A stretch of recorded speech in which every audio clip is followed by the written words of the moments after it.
He was like the music minister for years and years. Cool. And eventually, long story short, that's kind of how Petra started, was here in Springfield. Really? Yeah. See, I did not know that. Yeah. And so all of them are back now. All the kids are here, and I think Mom's here. Yeah, he's in Texas though. Yeah, he's There he not. is. But anyway, Did you want it? Did you want just one? nope. Nope. I do. Shoot me a Jameson. So you're live right now, right? Okay. Nobody's on yet, but You have a tequila somewhere? I don't. Okay, that's fine. There's headphones also down below. Do I need them? I like wearing them, but I don't want to mess up my hair. you can put them on, do like I do, and fluff up the hair afterwards. So I want Jameson. Just do a little Oh, I shot. bet Paul loved it here. We had makers for him. He was like, I like some bourbon, so I got him some bourbon. He had like one that he sipped on the whole time. Yeah, he likes it neat. He always likes Jameson. Yeah, At least nowadays. He said something about Jameson or makers, and I ended up getting makers. You are Okey-dokey, episode Smokey. 100. Thanks for pouring me one, babe. Oh, well, you have the it's gentleman all right. there. And, No, it's all right. No, it's okay. You know, I'm just saying. No, forget it. It's all No, right. it's okay. Just forget it. Just forget it. Just forget He's just pointing out the love. That's all. it. That's it, right? Just pointing out the love. This is nice because it's so live. You can actually hear me wheezing. Tonight we're interviewing Darth Vader. This is your headphone too. 3, if you want more or less of everybody. Okay, Okay. Number 3. I'm the drummer. I'm not used to having any kind of control over the sound. I've been in, or I've seen a band before that was the drummer was the sound person. I'm Oh. like, how in the hell is that even possible? I've been the lighting person. I was the lighting person I for can years. see that, yeah, with different settings and Yeah, the band Paul and I were actually it was called Innuendo, and it was up in Kansas City, and the bass player ran sound, and I had my double kick and my hi hat, and then a multi-switch footboard for the pedals or for the lights. Oh my god! So I was. So you were a little busy back there. Oh, it was great because I could time lights really well. Yeah, right. Because I'm just hitting feet together, you know. Oh, that's good stuff. I had one that was like just a scramble. So every time we'd go to a chorus or a big bridge or something that was a lot going on, I'd right when we hit it, bam, and the lights are just scrambling like crazy. It was fun. Nice. I have control. Get me a paper He was towel. Def Leppard before Def Leppard was cool. Oh my god! Before Def Leppard was cool. Yeah, but I was spoiled with 2 hands and everything. Yeah, you had the 2 hands going on. Oh my Oh, goodness! look at you with 4 limbs, show off. Show off. Think you're special. Well, that's because you weren't a wife beater. Oh. Oh, was that out loud? I'm sorry. Did we? No, I no one didn't. heard. No one heard that. No, I No, didn't. no one heard that at all. You know how he lost his arm? Was it Is this a car wreck? joke? Is it a No, joke? it's serious. Was it a car wreck? I Yeah, it thought was a car wreck. He was mad at his girlfriend and was driving away very rapidly, completely missed a turn, and when he hit the ditch, he got ejected through his sunroof and left the arm in the car. Bye-bye. He said he would literally he was in the field and woke up, you know, he hadn't passed out yet, and he looked down and realized his arm was gone. He said something like, well, that's bad. Oh, And that's when he passed out. Oh God. All right. Well, Okay. to that, Let's get started. All right. Let's do this. Cheers. Cheers. Oh, we're gonna. In 3, 2, 1. And here we are. You're still dark. Oh, dang it! There. Here we almost I are. must have hit it twice. It must have hit it twice. Damn it! Now it's all jacked up. Oh, my hair's jacked up. Oh my gosh. There we go. So is mine. There we go. Okay, we got to get pretty before we get talking. There we go. All right. Hello, everybody, and welcome to the Unsung Screamers episode number, drum roll from the drummer, 100. Oh, That's your springs. wow! That's the springs in your mic stand. I was a little aggressive on the roll. A little aggressive on the hit. So cheers to us for 100. Yes. Oh, there we go. Cheers, cheers. I'll cheers some tea. Episode 100. Somebody go get some more people and join us. Not in here. I mean, on here. You know- That's you know pretty me. cool that I get to be on number 100. Yeah, man. That's quite the honor. Thanks, guys. This is 100. We started this because of the COVID business. Yes. It was just Tara and I for a long, long time. We didn't even have guests. Nope. But it evolved into what this show has become Thursday nights, But did you have COVID? 7 o'clock. No, we did not. Not at that point. Not yet. It was just during that time when literally you weren't supposed to have people at your Yes. house and all that kind of stuff. And so when we were having guests on the podcast, we kind of needed to shut that down and not have anyone come over and do that anymore. So that's right at about where our guest list ended on the audio only podcast. And we started doing Thursday night shows just so that we could do something. And going live made it possible for people to, let's get on and chat, because all of us, those were wild days. Yeah. It's not hard to, but just remembering back when it was like we didn't see each other. I mean, we weren't allowed to go out. No, Period. we'd come home and we'd stay on the porch and just sit there and watch people have a drink, watch it. And so it was kind of our way of trying to somewhat connect, and at that time people were doing a lot of music stuff and playing their songs live feeds and things like that. And it just started there, and it was pretty rough for the first 6 months. And it was visually horrible. Just you and I being dummies. We were just using the camera on the computer and all that stuff. You for a thought that was while. rough. Wait till you look back at episode 100. But by the way, have we even said who this is? Yes, here We we did. are. No, we didn't say We it. didn't. Leonardo Gisnevedetsky. Oh my gosh, how do you spell that? Is it Just like it sounds. FH? Just like it sounds. Okay, this is Skivadevsky. Here we are with Gene Weedin. Gene Weedin, there he is, guys. How you doing? Gene Weedin. So we moved the date accidentally, kind of 4 times, right? Yeah. When we were booking this, and we had you moved, I moved, blah blah blah blah blah. But now you're on September 1st, 2022. Episode 100. So I'm glad we moved So you. excited. This is good. This is really good. 100 weeks. And going back to our conversation in the dark, Julia says our drummer Troy is our sound guy. I was just talking about a band. He's just that much of a genius. Speaking of Bender at Waxy O'Shea's Saturday, September 10th from 9 to 1. Come on down. Shameless. Shameless. Absolutely shameless. What is it we She always do? promotes As her you show. should do. On our show, whenever she can, it's Julia Spam. So yeah, That's so fantastic. centennial shots to celebrate. Absolutely, Julia. Good to see you here. She is she's been in Branson for many, many years, but she's up in Lee Summit now, Kansas City area, and she is the general manager of School of Rock up there. Cool. Yeah, so she's busy all the time. She pops onto here once in a while she's doing. Well, some Bender's classes was and actually at Waxy O'Shea's the same night my son was playing with the National Guard band out on the landing. Oh wow! So Oh, wow. Very cool. She doesn't know this, but we snuck in there and watched her for just a couple Oh, of minutes. cool. And literally walked in and saw like the last 40 seconds of a song, and they went on break. We're like, all right, we gotta go. Gotta go. Not coming back. Hi, Robert Crook. He's here too. Good to see you. They were on last week. Robert and Cheryl Cool. were here last week. So Nice yeah, Gene folks. Weedin from the band Innuendo, amongst probably many other things. Yeah. Anybody other that'll things? have me Yeah. What So other? you're like the primo fill-in guy these days. It seems like. without the primo part. Yes. Should I switch that to go-to? I prefer last resort. Oh, self-deprecation is awesome. Is he like Mikey from the cereal commercial? Like Gene will do it. Gene will do it. Gene Let's will do get it. Gene to do it. get He'll Gene do to it. do it. Yeah. We don't have a drummer this weekend. Gene will do Gene it. will do it. Let's call Gene. He'll do it. He's pretty needy, but let's call him. Yeah, he's pretty needy. Oh my gosh! So you play with Innuendo full on. That's your band. That's it. Yeah. And then- Innuendo. then- I've done lots of fill-ins with Identity Crisis while they were in between drummers. Mm-hmm. Good grief! I've set in with everybody and their brother-in-law. I've done fill-ins with back in the day with Code Yellow Code and Yellow, Dirty Saints and Bad Habit. Bad back Habit. in that day. Yeah, yeah. So Yeah.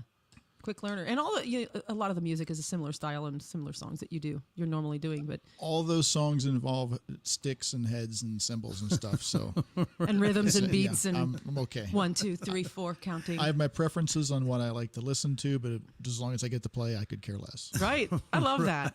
That's why you're such a good fill-in then. Because you don't care what it is. It's like, oh no, I'm not doing country. My favorite fill-in ever, and this goes back a lot of years. It was Bad Habit when Bad Habit was still a country band, like forever ago. Yeah. And I can't remember that it was the bass player, their bass player, who I think he died of cancer.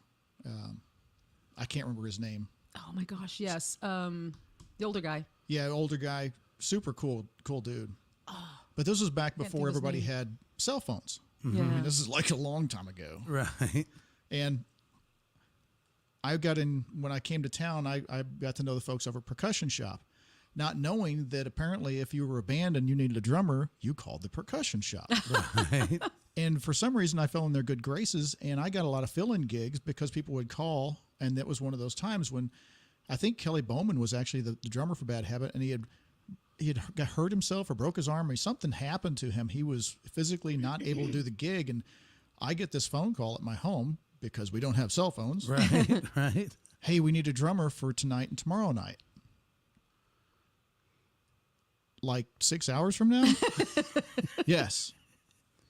Okay, where? And they tell me where, and I'm like, okay, sure. What do I need to bring? Well, this is a house kit. All you got to do is show up with stick bag and have your own snare or your pedals, or if you want to. I'm like, freaking great gig. Yeah. Right. So I did, and I showed up, and that gentleman with whom the weekend George. was it George? I think it was George. I don't know. He had 3 names. That's all I remember. Yes. Anyway, go ahead. Go on with your story. Anyway, he hands me a set list, and I didn't know it was a country band. So I'm looking at set lists, and he's watching me look through this, and I go, I've heard of that one. Oh, I know that one. Next set. I've heard that song before. Next set. And he's this, you could see just like the blood draining from his head. and I go, and he's looking at me like with this look of sheer dread panic. And I just go, dude, you're the bass player. You count every song. I said, just tell me if it's swing or if it's straight. And if there's a stop, give me a headstock and walk me in when it's time for me to come back in. Yeah. We'll be fine. Yeah. Yeah. And so we did that. We start off and I'm playing songs and trying to I'm glued to this bass player like he's my mama and I'm on his teat. You know, I'm like, I am not leaving you. Right. And after about 3 songs, he spins around between songs and sticks his head over the drums and goes, I'm going to adopt you. And I was like, Okay. that's a good sign. Okay. Yes. That's awesome. It was fun. I mean, for real, that's how you do it. I mean, people who I don't know, drummers can be all fuddy-duddy about what kind of music it is, but you were just wanting to make the band sound good. Yeah, it's the heart of an entertainer. If you get on that stage and you get a chance to entertain, whether it's telling jokes or it's playing music or singing karaoke or whatever, and you get the crowd to respond to that, win. Yeah. Yeah. That's all it is. Yes. That's all you're there for. That's what I've always loved about you. Yeah. It's fun. Mama Gail says, hi, Jane. What Hello, up? Mama Gail. Jody Guy Cottingham says hi. Hi, Jody. Jared says hello, gorgeous. Hello, my friend. And back here, Joshua says, can you read that, Dan? Yeah. Because I can't read very well. Gene sucks. That's what I see. It's like That's weird. what I see. It's not fair. Joshua. Oh, there it is. Big paragraph. Gene is an incredible drummer, singer. His ability to gauge the musical direction on stage is nothing short of amazing. He is willing to lead or follow whatever is needed in the moment. Gene has more chops than a butcher shop. I am honored to have shared a stage with him. Aww. He's blushing. And that's but it's true. And we haven't even talked about your singing voice. that's some high praise from a very talented dude right there. Yes, very cool. Very cool. James Asher says, hi, neighbor. Hey, what up? And then Christy Presser says, hello. Hello. So yeah, we got some good friends joining in. Right Gene's, on. Gene's, attracting them. He's attracting him, bringing him in He's bringing them in. like That's a right. cow pie. You set some poo on the porch and you're going to get some flies. That's right. In the drumming world, he's that friend that has a pickup. Oh, my God. That's the best bumper sticker I ever saw. Yes, this is my pickup. No, I won't help you move. Yes. Very good. Very good. But I will fill in on drums. But I will fill in. All you need to do is call me. Just call me. I'll do it. If there's a spicy Chick-fil-A sandwich involved, I'm in. And speaking of food, gosh, you brought us some Andes when you came here. I I was did get like, an Andy's treat. I was driving and I see Andy's and I'm looking at my stuff and I'm like, this is so close to their house, it won't even have a chance to melt. Right. I was wrong. It still had a chance to melt, but we Yes. still had Andy's. It was Andes. You sent me a message that said, it's important you call me right now. right now. I was like, okay, you okay? Are you okay? Oh, yeah. James Brown what do you- Jackhammer and Peach Concrete. Yeah, that sounds great. Okay, see ya. I was trying to like maybe give you the illusion that maybe I wasn't coming. Yeah, Oh, yeah. it's totally what it was. Perfect. But it was because you're like, okay, you said call right now. What's up? I'm like, well, I'm going to bring you Andy's, and I don't want to bring you the wrong thing. So Right. what do you want? That's exactly what I was thinking. Completely worked. It completely because I was She even still had thinking. a curling iron in her hair. Like, Yeah. why would Gene text me? Call me right now. Why would he It's say call me right important." now? I put the thing down. And I'm I was like, he's probably canceling. I don't know. totally. And I was like, okay, I guess we can just flip this, put it around the.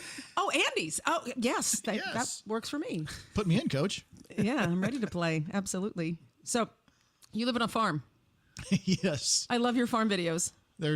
I'm just so shocked anybody watches those I do. ridiculous.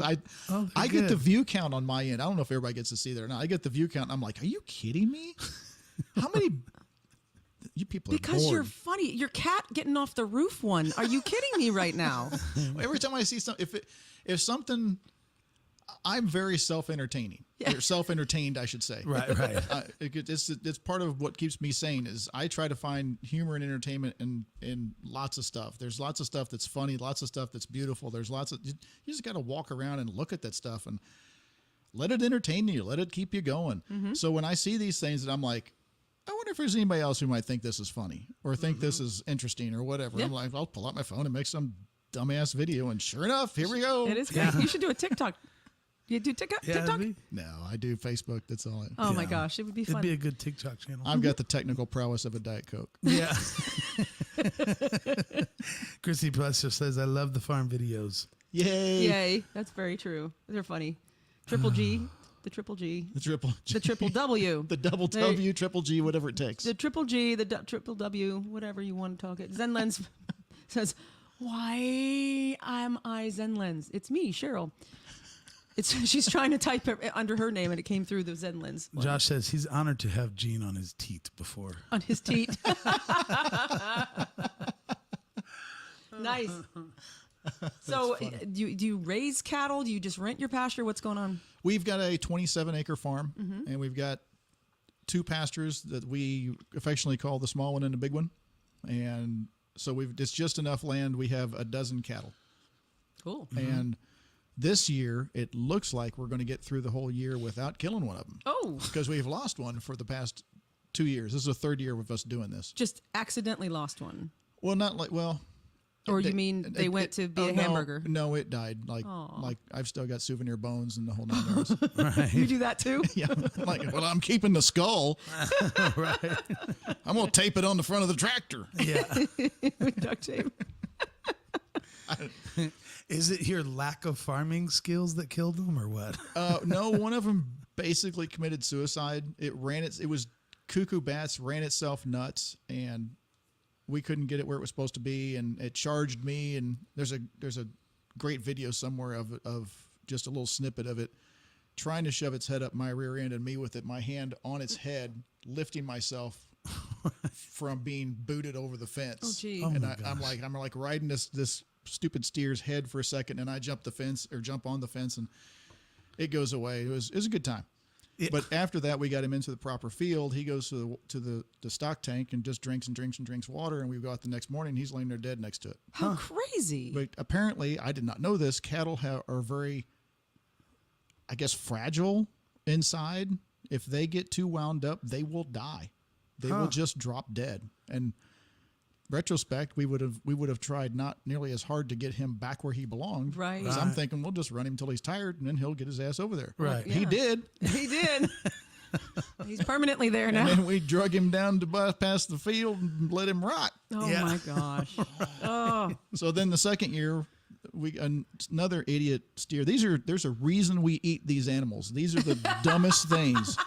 Good grief. These are the stupidest animals. they are. So this moron jumps the fence, and my neighbor gets him caught. And hey, I got your steer over here. Okay, no problem. So we go to get him, and my wife and I are literally watching him and getting ready. Our neighbor's going to come up with this trailer. We're going to put him in a trailer and come bring it back over. And he starts trying to jump out and get out and hurts himself so bad he can't get up. Well, cattle don't last very long laying on their side. So I put him down. Right. Did he become hamburger? No, because once they're wound up, there's certain Oh, Oh, really? There's certain chemicals in their body apparently that goes through the meat, and the meat will be just tough as a boot. Oh, okay. No kidding. Yeah, That's wild. Yikes. So anyway, That's sad. this year we've got a very calm, Nice, calm, group docile of, bunch. group of 12. I mean, like Susan can actually hand feed a couple, 3 of them, and I can go out there in the middle of them and not die. And That's a good thing. that's cool. Yeah, and they don't drink themselves to death with what the. Yeah. I've heard of a thing See- called hardware's disease, where if you have like a trailer out there and it's got nuts and bolts or anything like that, they will just eat them, and then they'll just the 4 stomachs don't really like nuts and bolts and stuff. We thought that putting a lot of gin in the stock tank was a good idea, but apparently it Right. wasn't. Apparently, you were trying to calm him I down. was just, I was trying to get him chill just a You little know, bit. just maybe you shouldn't have used gin. Maybe you should have been. Turns out he was allergic to gin. Oh, right. See, must have been the juniper. Is that what gin is made out of? Juniper. Juniper. I don't Juniper know. flower. The juniper flower. Yeah, that's what we heard. man. Anyway, the Ozark Mountain Daredevils gin is made from juniper flowers right here in Missouri. Right here. We are not sponsored. Oh, Jared has the answer. Turned to stomach. Turned. We'll kill a cow in no time. Yeah. So will a 9mm to the head. Just Yes. pointing that out. That's been my experience anyway. Julia says this conversation brings up an old memory. What's going on with Cuddles? Well, We should Yeah. we should talk about what Cuddles is. I'm not sure. that is an old memory. I actually checked on Cuddles this weekend. Did you? Sort of, yeah. We got to hang out with Jeremy and Michelle, friends of ours from down there in Jane, Missouri. We went to the celebration of life for Larry Lee McFadden from Larry Branson. Lee McFadden from Branson. Passed away actually 2 years ago, but they just finally got his celebration With of COVID life. and all that shit, they finally got a nice jam session memorial for him. And they Nice. were one of the original ones I was talking to about Cuddles, and so far he's still. He's still Jeremy. kicking. No, Oh. Jeremy is digging his heels in. He's not going to let me. He's not going to let me buy Cuddles. No, for $50. Here, tell So Gene Gene's your completely theory. confused. Right. I went through this whole spiel where I was just like, as far as buying a cow, like I'd like to buy a cow or whatever and have the meat or whatever else Yeah. it is, but I want to buy it as soon as it drops out, because as soon as it drops out, literally before Mama's even got to clean it up, I want to buy it right then, because right now it's just a slimy blob on the ground that's worth about $50. Like. This was the argument. Right now, I'm not talking about when it grows up and all that bullshit. I just want to buy it when it's like a blobby just mess in the 80 grass. pounds. Yeah, whatever it is, I'll buy it right now, $50 on the barrel head, and then that's my cow. And then you also said, So if you guys are raising 12, 24, 36 cattle, you're not going to feel it that my cow eats a little bit of the grain. I mean, don't bogart a bogart. You got 36 cows eating a bunch of hay and grain. My one little cow is not going to put a dent in your budget. So just let him live there until he's ready for me to come pick him up. And I'll get him for $50. And so far, I haven't found anyone willing to. nobody's been a taker yet. I think you're safe in not having anyone take that up. Take that down. Made sense to him. So we had It sounds shirts. so simple and so logical. So during one of the shows, this has been 2 years ago. I can't We remember. haven't even Julia gotten would into know. the Cuddles part. but Right, go we ahead. haven't even gotten into the Cuddles Go part. ahead. But I was just going to say this happened back then, and yeah. So get into the Cuddles part, because I was going to talk about the hashtag. So then from there, I thought it would be kind of fun to make this little cow that I get for $50. Like, we'll follow its life, right? Like, it will bring as far as the podcast, we'll have videos, and Tara and I will go visit them every now and then, and we'll have a good time, and we'll have a YouTube channel and a TikTok channel, and we'll do all this stuff, and we'll follow the life. We even had a picture of him right there. Yeah, that was Well, we actually have a pregnant cow right now. See? Okay. And she's due in December. Okay. $50, right? I'll give it to you right now. I'll even give it to you before it's born. That is good money for you. You actually don't even have anything, and you're just getting free $50. If you only knew how little grain $50 buys.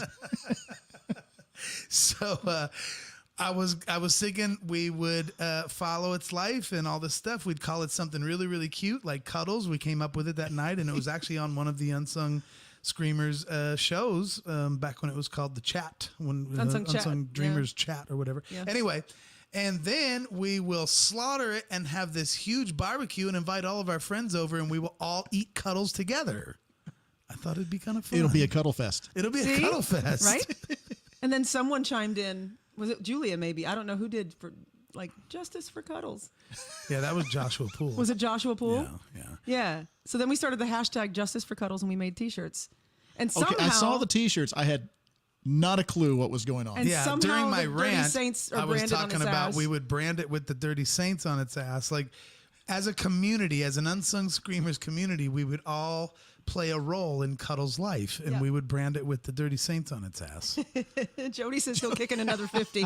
There we go. We got $100. Gene, you could $100, walk out of here Gene. with $100. Doesn't that sound good? C note, baby. And you don't even have anything to offer me. You just have a pregnant cow. That doesn't mean anything to me. I'm just saying, if we work this out and that thing's stillborn, I'm keeping the seed. Oh, that's the gamble, man.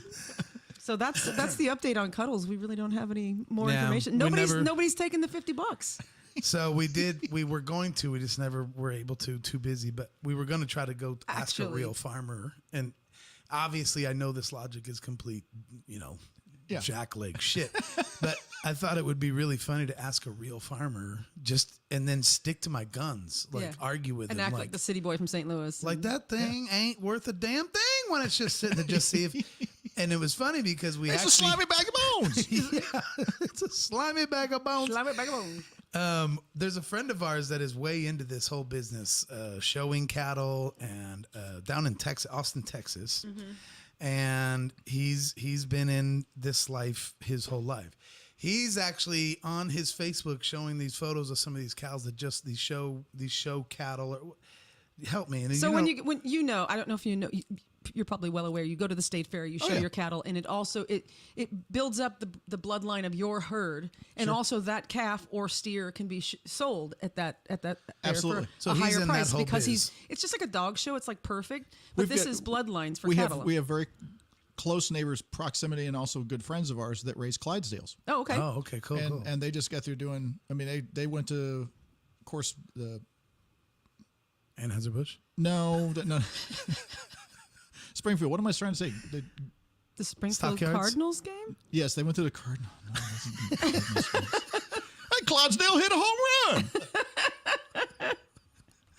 No, whatever the fair is, and The Ozark Ozark Empire. Empire Fair. thank you. I'm like Greene County Fair is wrong. It's totally wrong. Anyway, they won their stuff there, and then they went to Sedalia and went to the state fair, and they won their stuff there. Oh, nice. And it's the same type thing. It builds the value of that bloodline, the more stuff it can do, and then when somebody wants to buy a Clydesdale that's a highly reputable, rated Clydesdale, Yeah. they get more money for it. Yeah. And it's the same with cattle because it's just like finding the best specimen, meaning that either that steer, whatever bull that was, that semen will go for a higher price, Yep. or the cow that it came from, her whatever. It just builds up the bloodline, just like your We've mom. done this. So We've done the same thing. I put a lot of pictures of my kids showing how nice they are, and we've got some of my semen in the freezer. Right. So I mean, Exactly. those people who Sweet. have an That's infertile It's like, husband, look at my kids. I can score some dollars Right. for my goo. Hello. dollars for my goo. I can score dollars for my goo. Write that down as a T-shirt. Talk about a fill-in. Talk about a Anyway. Whatever it takes. Whatever it takes. So this guy makes a post on his Facebook of one of his recent things he had been in. He's got a bunch of comments on it.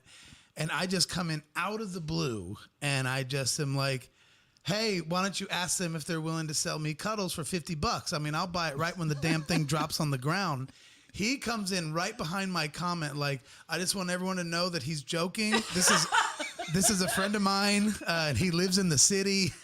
And he's just totally kidding. And he was like legitimately nervous that I was about to like Get flamed because big time. whoever was a part of his thread were all serious about like, yeah. oh yeah, no, we're gonna You do were about this. to get roasted hard. Oh yeah, he was personally messaging me like, stop leaving Stop doing comments this. on that shit. You're gonna get you're gonna get. I was like, trouble. what? It's funny. Come on.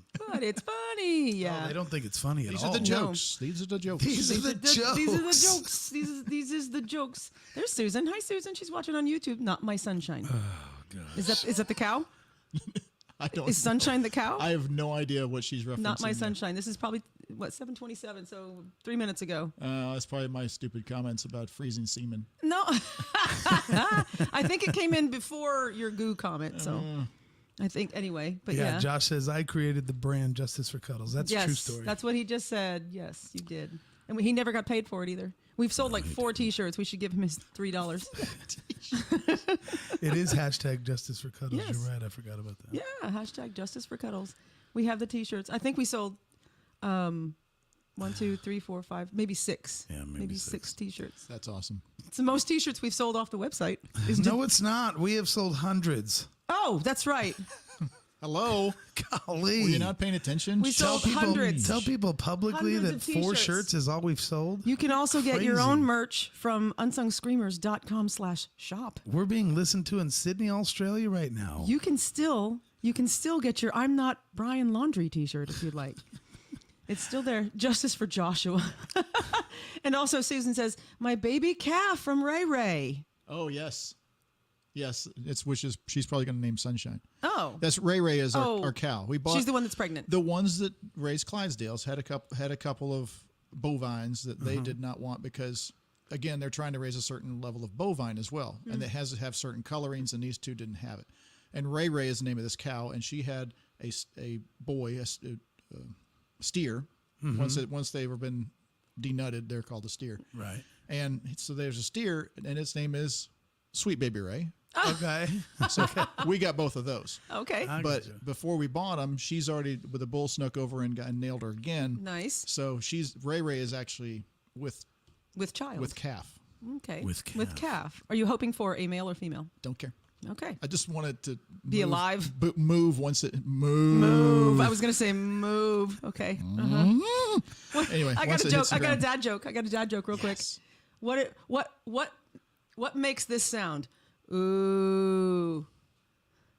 Oh, please tell. A cow with no lips.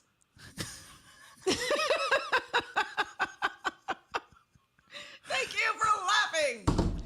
Oh my gosh. So bad. You're into the dad jokes? No, that's good. I didn't make that up. I heard it today on the Bob and Tom show. Anyway, yeah. Justice for Joshua. My baby calf. Gross. Well, I'm not sure what Ben is saying gross about. Probably the goo. Probably goo. Probably the goo. Maybe. I would assume. Yeah. Yeah. Oh, yeah, she does. Julia's got the Justice for Cuddles T-shirt. Hashtag forever. She does. She's one of the 4. She's one Yes. of the 400. The 400. The 400 400. T-shirts. Based on production and selling numbers, it has to be. Yes. Absolutely. Hundreds. Yeah, our people our little shop in Bangladesh is busy, busy. That's right. Them 10-year-olds are having a tough time keeping up That's with this. right. Having a tough time making Nike shoes and our T-shirts. That's right. And iPhones. We got criticized on our Justice for Cuddles shirt a couple times because there's a cow on it that has horns, but it also has udders. And they're like... That's utterly wrong. Yeah. They're like, But it can't have horns and udders. And it's like, like, yeah, yes, they can. Female cows do have horns. Yeah. Depends on the breed. And that's why they're called horns, not antlers. Did you know that? Wow. And there was a deafening silence. I know. And depending upon the breed, you're so right. Like some Herefords that are polled don't have horns. I had a Jersey calf, a little bull calf. He never grew horns. Never grew them. So he was like a polled Jersey. Like what? Well, Never Was even that heard of candy? we don't have anything with horns. that. No. Are they Angus? What are they? Cool. Black Angus, and then the others are something else without horns. Something else without horns. Because I'm a professional farmer and I have no idea what those are. I bet if I shoot them and cook them, they taste good, though. Right? We really, 90% of what we do is absolutely winging it. We're really not sure what we're doing. Right. Right. We're like, well, I think if we keep them alive, we can sell them after they get bigger. That's the concept. That's it. That's That's absolutely the the whole thing. concept. Look, we've got grass in a field. We should get cattle to eat that grass. This is brilliant. Buy them small. I can't believe no one thought of this before. Buy them for $50, small. Yeah, you can get $50 $50 each. If you- That's the funniest part of the story. I could buy it for $50. No, you can't. You can't buy no damn calf No. for $50. You cannot buy. Angus and Herefords. I was going to say, does it have a white face with a brown coat? And she said, your lady friend. Says Angus, lady Angus and Herefords. She's so Your pretty. lady friend. Yeah, my lady friend. Gene is so pretty. I think she still digs my chilies after all these years. I'm just laughing because she was here when you said the goo comment.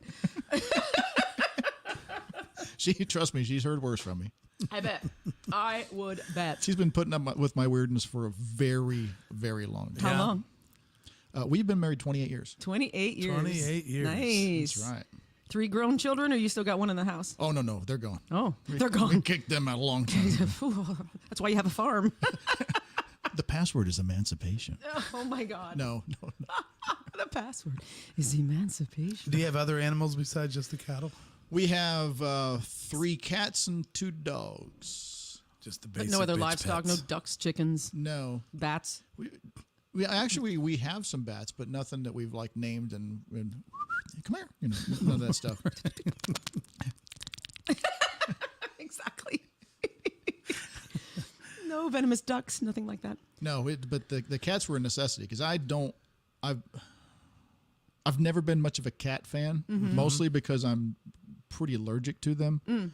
So, okay, let's not have cats. So we get this cool barn that came with the place. We put some stuff in there and okay, well, this is cool because we've got this stuff that came from my parents and your parents and this how we'll put it in the barn until we get a chance to go through it. And then within, I don't know, 6 hours, it seemed like everything was covered in bird shit. And I was like, hey, we're going to get some cats. Right? And so we did. Because that's what farmers do. That's right. You got a farm without cats, you're a moron, apparently. That's right. Yeah. And at start, we was moron. We thought the same thing when my family came here from California. We were city folk, and we had 60 acres and a little tiny house, and half of it was pasture. And we rented the pasture to some farmers because we didn't know shit from Shinola. But one of the first things we did was get chickens. So we got a bunch of chickens, which was awesome. But we got, get this, my parents, 30 hens and 30 roosters. Oh, my word. Right. So You were attacked nonstop. constantly. And my mom's thought was, well, we'll keep the hens for the eggs and we'll butcher the roosters. And I'm like, okay. I was 10, 11, whatever. You sure? And then in the long run, it's like, oh, nobody eats roosters. It's all the puffy hens. Like the hens are the ones that people eat for meat Yes. and blah, blah, blah, blah, blah. So anyway, little by little, they did freaking kill off the roosters, and we kept a few. And there was this one rooster named Rudolph, and he was a badass, but he was my baby. He would attack everyone but me. Really? He would walk by my side, and he had freaking those Oh, they're spurs on him. awful. And They're he would. awful. My brother would have to go out there with a garbage can lid and an axe handle because this rooster was such a badass. But my point is the whole novice thing about cats. So we were like, okay, let's get some cats, right? We brought a cat and her kittens from California, and within 2 years, we had 27 cats. Yeah. Just from that one mama cat and her kittens. That's the reason farmers are very fond of gunny sacks I know. and a rock and a pond. And a pond, And yes. some string. It's so sad, but we did not have mice. We did Oh, not no. have a bird problem. You don't have a snake problem either. No, true. Yeah. Right. I didn't even think of that. Yep. And when I used to have cats here, and they both passed away last year and the year before, and now we have a mouse problem. Yeah. So should we get some more cats? Maybe. Maybe, because we can't even control. We need a good mouser. We need a good mouser. These two cats were super old, but they still kept the mouses away. Yeah, mouses. It's mouses. Is it? Absolutely. Okay. Anyway, Ain't my podcast. This now stops farm talk right here on the Unsung Script. No, I'm kidding. We're not done with farm talk. So here's to cuddles. Oh, you already drank yours. Yeah. All right, I'll drink mine. Justice for cuddles.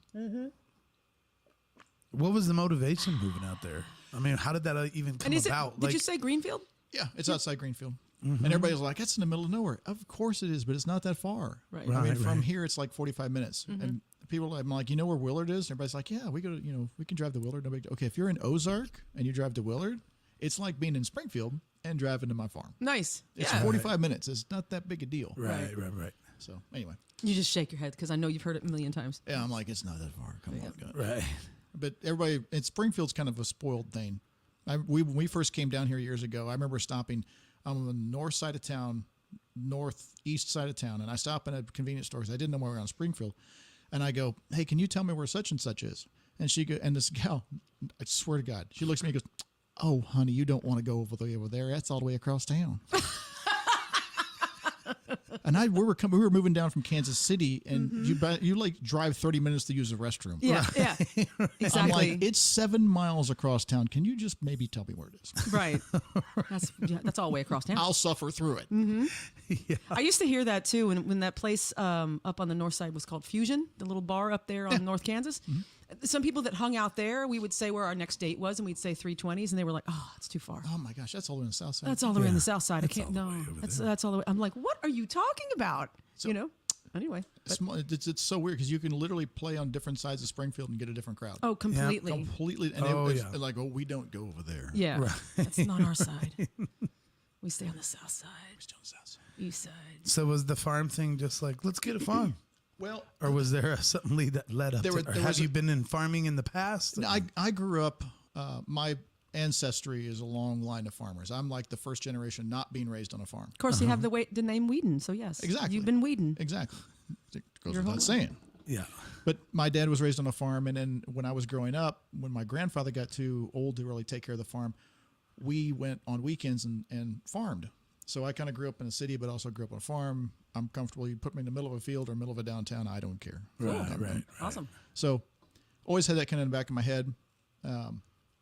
As the kids left, and usually when your children grow up and they leave, the next step is they get married, and then you usually wind up with grandkids at some point, which we don't have any yet, but it's coming. And Right. so I told my kids, and Susan and I talked about this, we were like, we're going to move out of this house that we raised you all in. Now it's either going to be close to a lake or it's going to be close to nothing, Yeah. because it's going to be a farm or it's going to be a lake house. Yeah. And so farm won out because we stumbled across this place we could get for cheap for what it was, and it's beautiful and everything like that. And that's what we did. And Oh, that's fantastic. So as the years go by, we'll continue to try to morph it into a grandkid utopia. And, There you go. There and you go. that's the Get a And pony. it's not too far from a lake. no. right. I mean, we did not realize how close to Stockton Lake. 20 minutes, maybe 10. 10 minutes. Yeah. I mean, it's ridiculously how Yeah. close to. Yeah. Yeah. You gonna get a pony for the grandkids? I'm thinking more four-wheeler and motorcycles. It's clearly not enough danger with a pony. No. Oh, what's Cheryl saying? Hi, Cheryl. She says, when the kids were little, we had a few roosters. I used to kick like a football because they would start acting like cocks.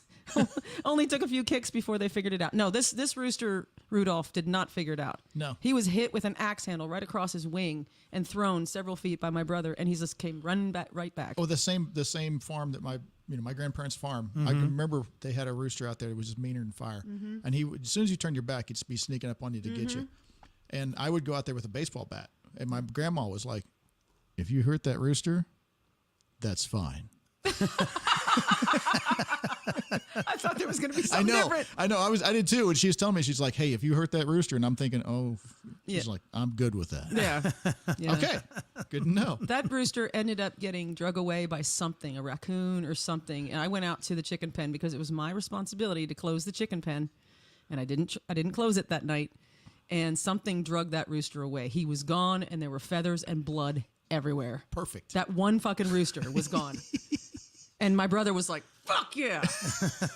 That's almost natural selection. Oh, seriously, something. But, I took it as, because I'm such a freaking animal lover and he was my buddy, that I was just like, Rudolph was protecting his hens. And my brother's like, "Fuck that rooster." Nope. We were like 12 and 14. I don't remember.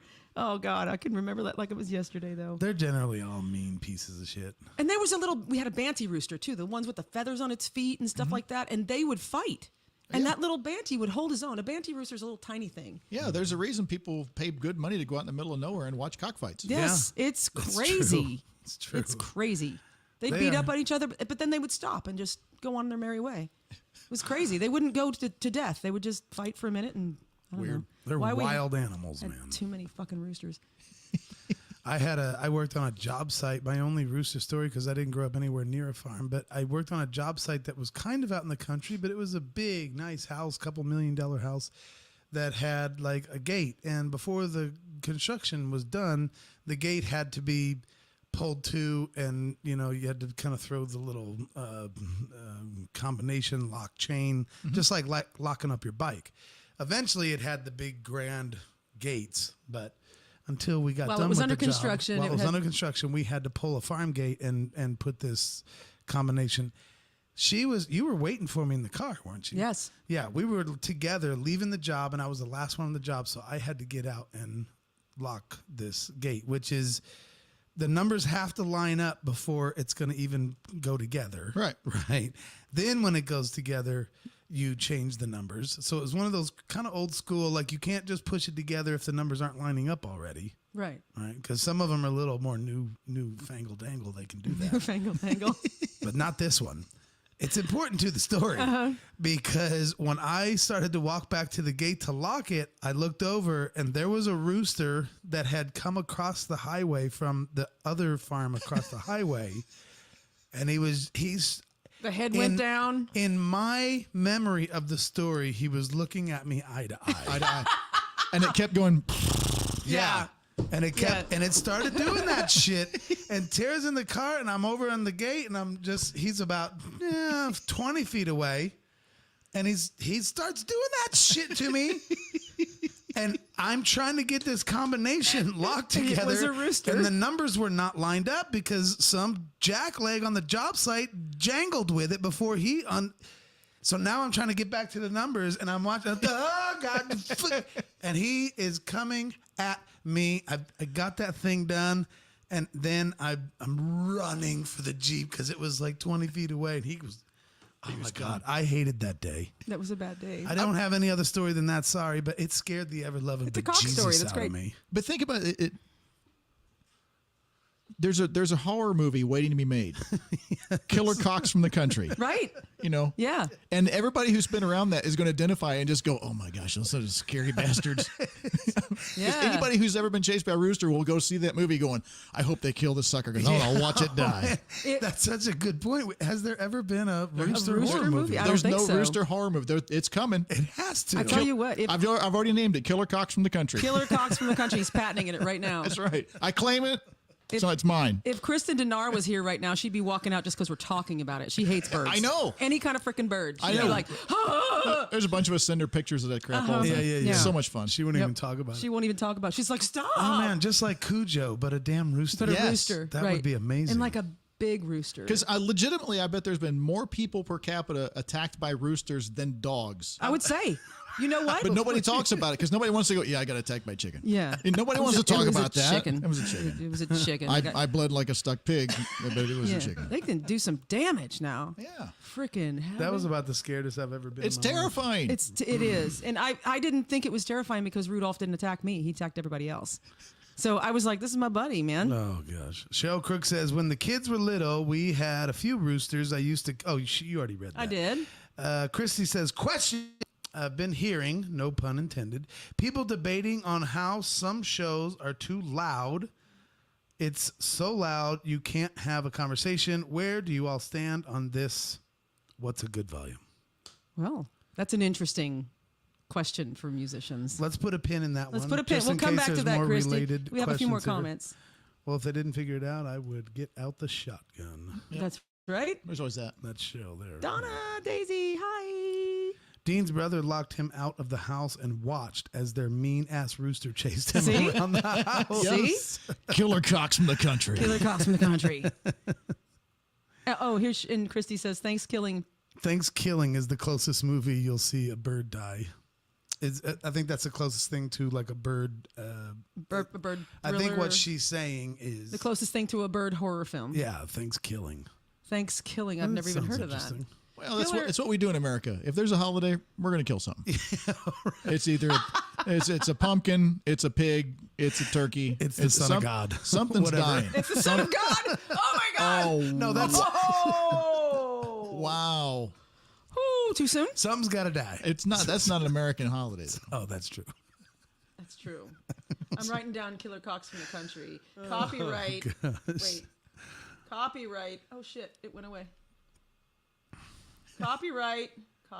Oh my God, you bastard! Stop putting your hand on it. Come on, it's just fucking What up. note are you even making? Shh. Well, it doesn't matter. It's my note. Copyright. Gene Weedin. 9122. So, that's right. There needs to be a Killer Cocks from the Country. You should send that to like Tarantino. He could do that justice. They'd be like 10 feet tall. and it would be pure blood everywhere. No, See, well, that that- would be too much. that'd be too much. It's gotta but be little. usually they're only like 1.5 feet tall. Right. Okay. But if you had a killer cock from the country that was 3 feet tall, Right.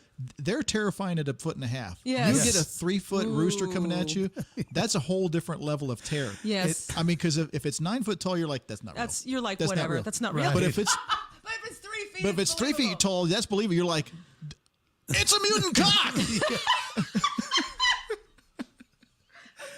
cock. Totally. Oh my God. I was just about to write that down as another one. Mutant cocks. Oh, jeez. I like killer cocks from the country. Has a sound to it. It's great. That's right. It's okay. She said it's a horrible movie with a demon turkey killing people. Gobble gobble my dick, bitch, but good kills. What? Oh, it sounds like it's some goofy ass. What the fuck are you trying to say?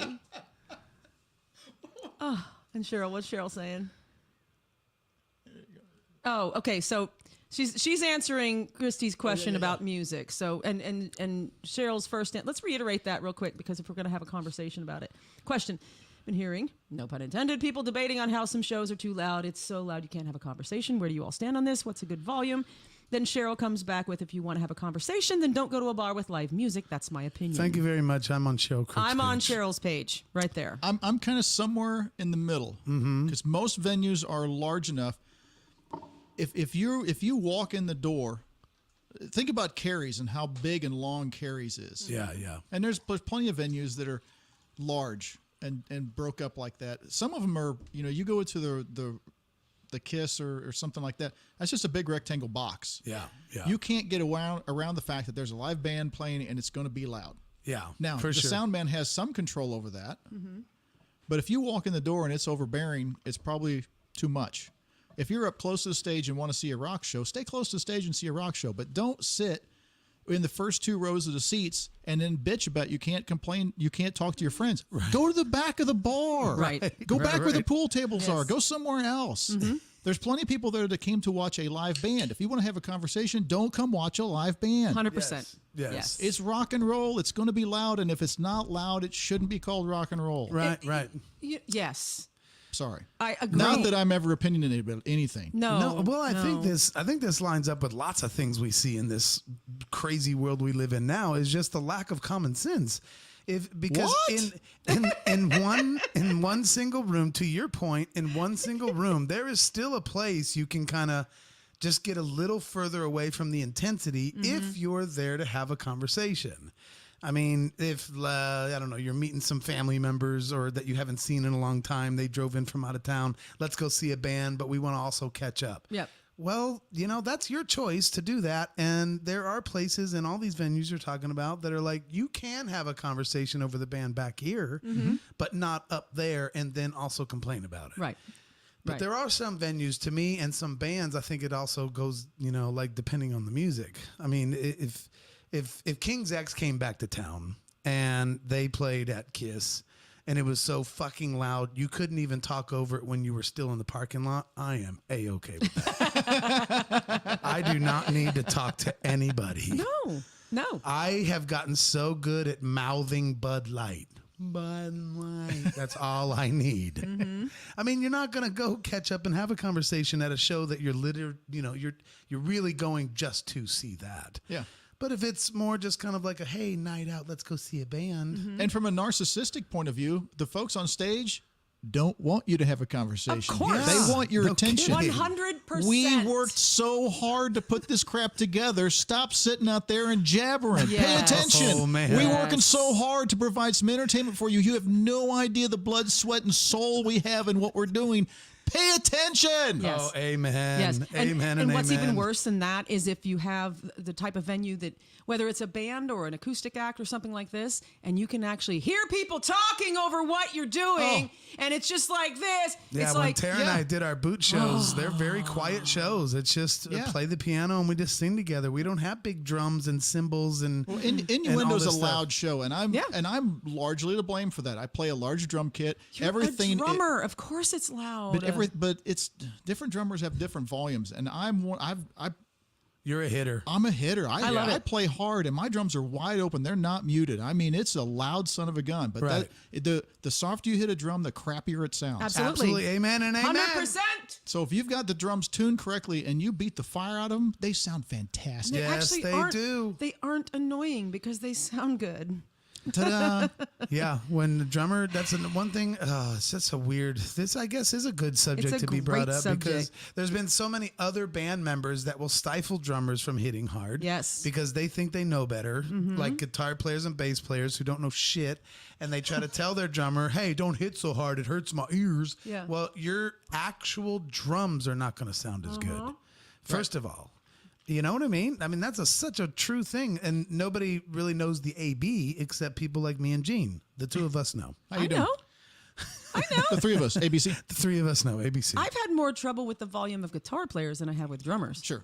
Because it's like, Especially when they're not that good. especially when they're not that Well, good. player. Here's the truth, and this has been universal for different players I've played with over the years, and literally there's nobody that's not on the table for this.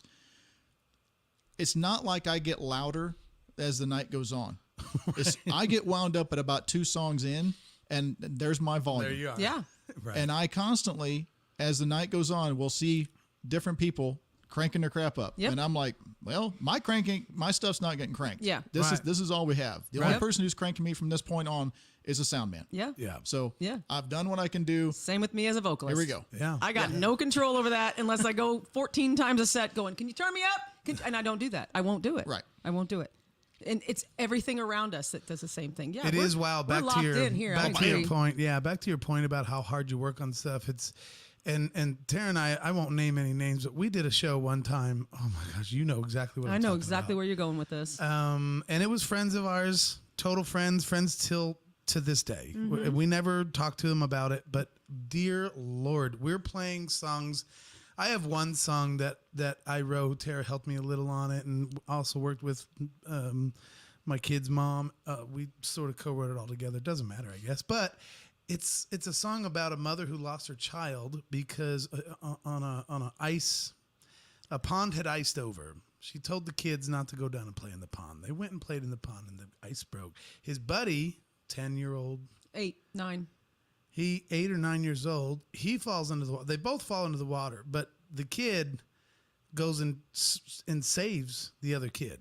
And in saving him, he drowned in this pond. I wrote this song for his mother. This is what I'm playing at Shuffle.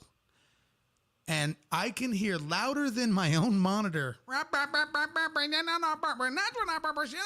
while I'm trying to convey this particular song And it's a soft song. throughout the entire song. Yeah.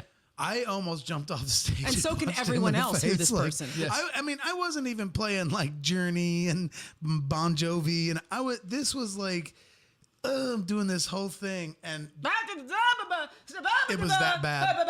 It was that bad. This person was sitting back by the bar. Oh my God. We were on stage. And we could hear him over what we were singing. There are people. I actually said something afterwards. There are people who are just oblivious to their levels. Yes. Yeah. And there's musicians like that too. This but person's a musician too. oh, Yeah, that's, yeah. that's sad. Oh yeah, completely. But anyway, We'll talk to you later on the porch. And when we continue. tell him, he'll be like, "Oh, well, I yeah, get it. know." I totally get it. Well, why didn't you say? No, you couldn't say so. But yes, I think even if it's not a story like that, just the rehearsal and the things that you do, and just to watch people with their backs to you. I don't know, but And we've done shows too with Boot, and I won't say what venue, but it's like I can hear everybody talking, and then I hear from the sound guy like, "Well, it's pretty loud out here. It's piano and vocals," and it's like How it's loud pretty can it loud get? out here. I mean, you just had blah blah blah band here last Yeah. week. What are you talking about? It's too loud. Here's an idea for those folks that thinks it's too loud to carry on a conversation.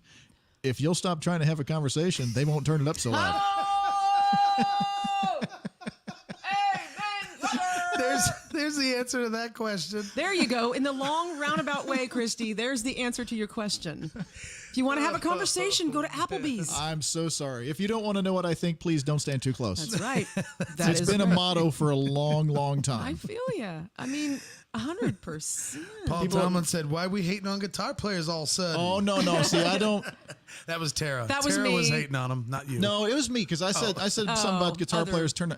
And Yeah, Paul has. I've watched guitar players do, and I've seen. I've heard stages get louder. And I'm honestly, I'm not watching a sound man to see what he's doing. I don't know what's going on, but there are times when, as the night goes on, it's like for some reason the stage is getting louder, Right. and all of a sudden the guitar player starts to lose himself. Plus your ears start to close if you're not Yes. wearing plugs, and all of a sudden you're going, why am I not as loud? And that's when they spin around and start adjusting things. Yeah. I get that, but I'm not indicting Paul. Right. Sorry, I glanced over and saw a comment. It said, you saw your name. I was like, what did I do? What did I do? Yeah. I felt like I was in trouble with the teacher. Yeah. But no, that's I totally agree. But the stage volume is crazy because another thing, when I was touring in country, it was all about the tone. Well, it still is about the tone with any guitar player. But in country, you have to get this certain chicken picking tone, right? Right. And I had this guitar player who played so freaking loud. I said, okay. He says, I have to hear da-da-da-da-da. I have to hear my tone. I have to hear my tone. I said, okay, let me try this. Put your guitar amp in front of you like a stage monitor Right. instead of hitting the back of your head, and play it as loud as you want. Burl Williams told me that. He used to, because Burl used to tour with a lot of different folks. Yeah. And he used to set up the old, he was telling me that story about you remember the old reverb or the Fender Twin Yeah. amps? He would run those in stereo and set them up on the front of the stage facing back at him to where it was just sounded amazing. Yeah. Yes. And I was like, that's a brilliant idea. He said to the point where we would open up for big shows, and there was a couple of times when big guitar players would come and go, can I play tonight through your rig? Yeah. Nice. Wow. Very cool. Burl's a stud. Yeah. Burl is great. I love Burl. He's a sweetheart and amazing player. Yes. Yeah. So tasteful. Oh, like my number gosh. one, he's tasteful. Just tasty. That's what blows me away about Springfield. There's so many ridiculously talented musicians in this overgrown small town. yes. Yeah. It's amazing. It's out there. But the finishing end of the story is this guy played with one set with his guitar amp in front of him, and he came to me on break and he was like, all I hear is my guitar. And I went, oh, Us too. weird. Crazy. What a concept. Maybe turn the fucker down. Can you hear it okay now? Jesus Christ. Anyway, so that's the punchline to that story. But yes, there are several amazing, technically amazing musicians and passionately amazing musicians and singers. You know? I get to play with two of the most talented dudes yeah. ever, in my opinion. Yeah, you do. With Dean on, they don't call him Dr. Smooth for nothing. I know. Dean is so good on bass, and he's always got these cool tones, and just you think it doesn't look like he's doing much, and you pay attention, it's like brother got a workout going on over there, and just killing it, and and Paul can play anything. Yes. I mean that's just the way it is, and for me, playing with those two guys we're all old enough and been doing this long enough. When you make a mistake, when you're younger and you make a mistake on stage, you just beat yourself ruthlessly. Right. That's my job now. So if they screw up on stage, I hammer them.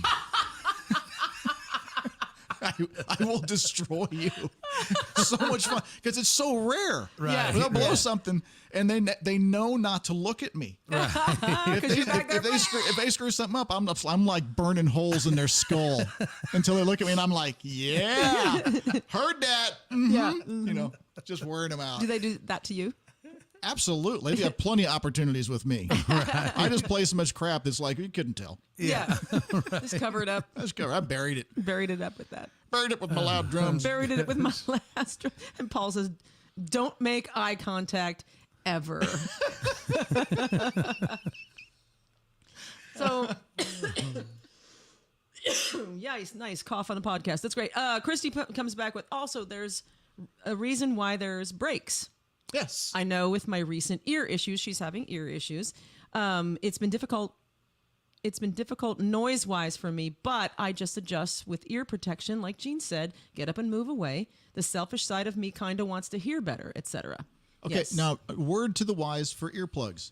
If it's a squishy earplug that you roll up with your fingers, throw those in the trash. Right. Because it will just it messes up the sound. It sounds terrible.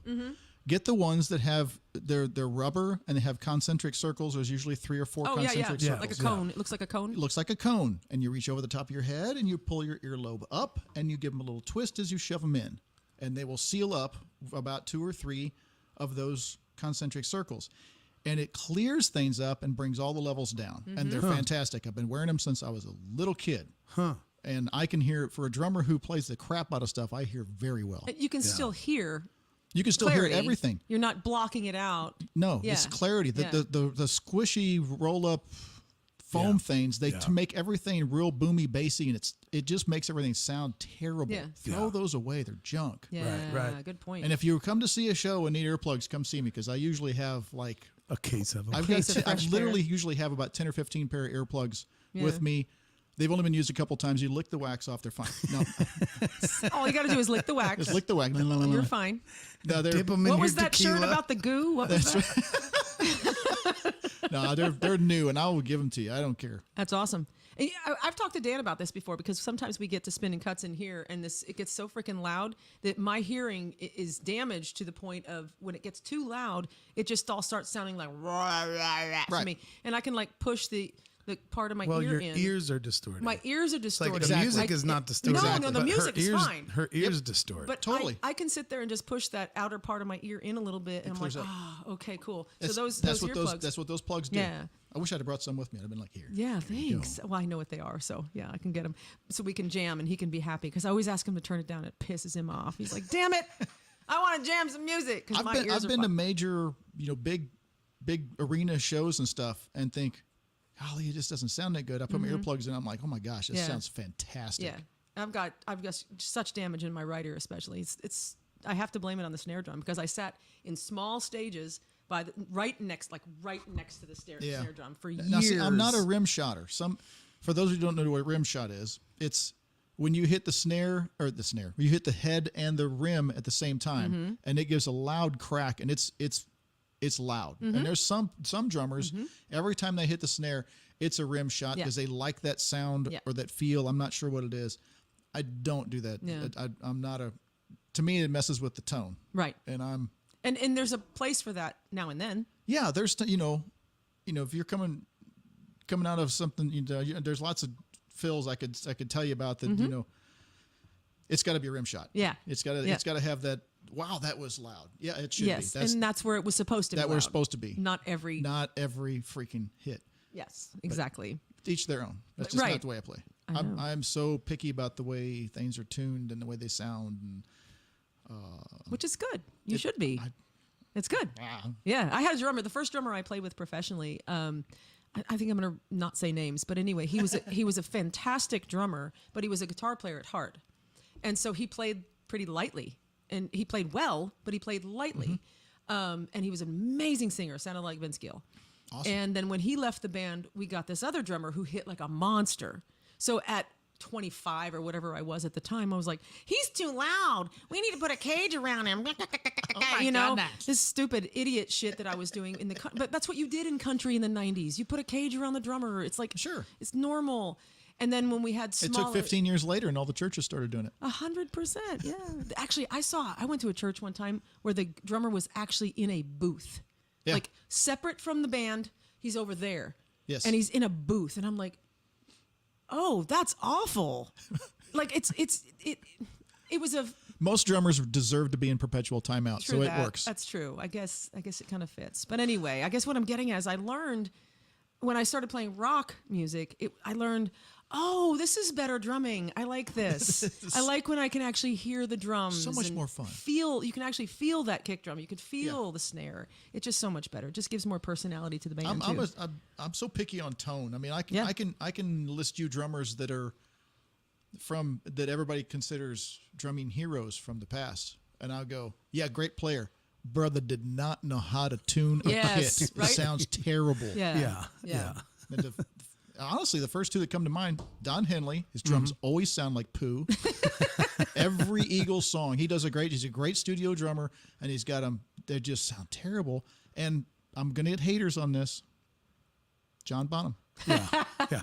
His snare sounds amazing. His toms are so pinched. There's no tone. There's just a little. There's a hit and the tone jump. It's gone immediately. Yeah. Because he doesn't have. It's the tuning. Yeah. And there's a lot of recordings. I hear it and I'm like, oh, It could have been so much could have better. been so much better. Just because of tuning. Your playing's great. Your playing is your great. chops are amazing. Let someone else tune your drums. Yeah, they probably weren't too much into tuning. Back then. Well, yeah. Well, the rule with the drum set is if it sounds good in your basement, it'll sound terrible on stage.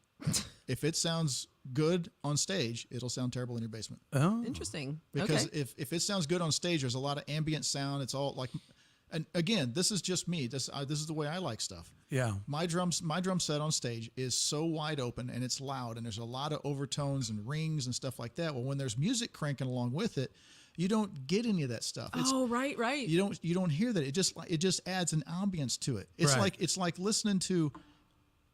You ever listen to Geddy Lee's bass guitar on Tom Sawyer? Anything off the Moving Pictures album? Right.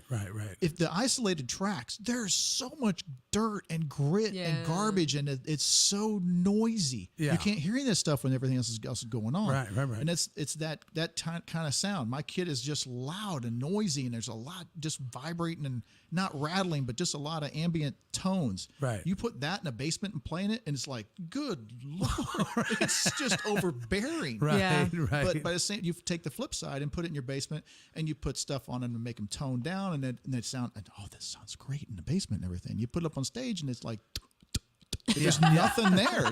Right. That's right. Yeah. What got you into drums? When did you start playing?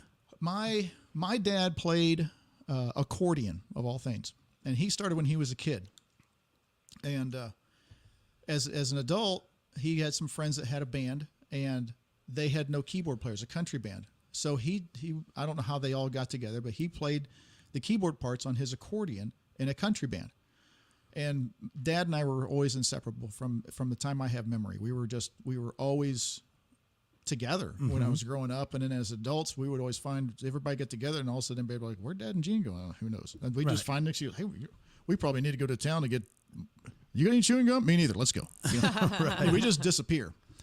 So anyway, as a kid, I would go to band practice with them, and they would take a break, and everybody go outside and smoke and stuff, and I could mess around with and I always just gravitated toward the drums. It just rhythm stuff was always in me. My first grade teacher used to make me take my shoes off. Because you would tap? My feet would be tapping rhythms and just whatever song was in my head. My feet are going along with it, and she goes, "Gene, stop tapping your shoes." So after about the third time, she just go, "I take them off." And I take my shoes off. So I spent a lot of first grade with no shoes on because I had no idea how to make my feet. As soon as my mind went to doing something else, the feet started up again. Right. And that's most drummers are like that. If you were kind of, if drumming was kind of ingrained and etched in your soul from God Himself, you've been tapping since you have memory, and you don't know why. It's just there. Huh. So you like the real life happy feet. Oh, yeah. Yeah. Except I never kicked my stool out from underneath me. The real life happy feet. I love it. Where was that at? Where did you grow up? Outside St. Louis, a place called O'Fallon, Missouri. Oh, yeah. I'm Been familiar there. with O'Fallon. Been there. Yep. I When I was a kid, it was like, I remember seeing the population sign. It was like 7,900 people, and now it's like 60,000. Oh, wow. Yeah, It's just, yeah. it ballooned. I did a taekwondo tournament there one time when I was like 14, 15. Cool. Yeah. I grew up in Webster Groves. That's where I Okay. broke a girl's So- nose. Nice. Not on purpose. It's not the only nose you broke. I don't even know what that means. But it's funny, not the only nose.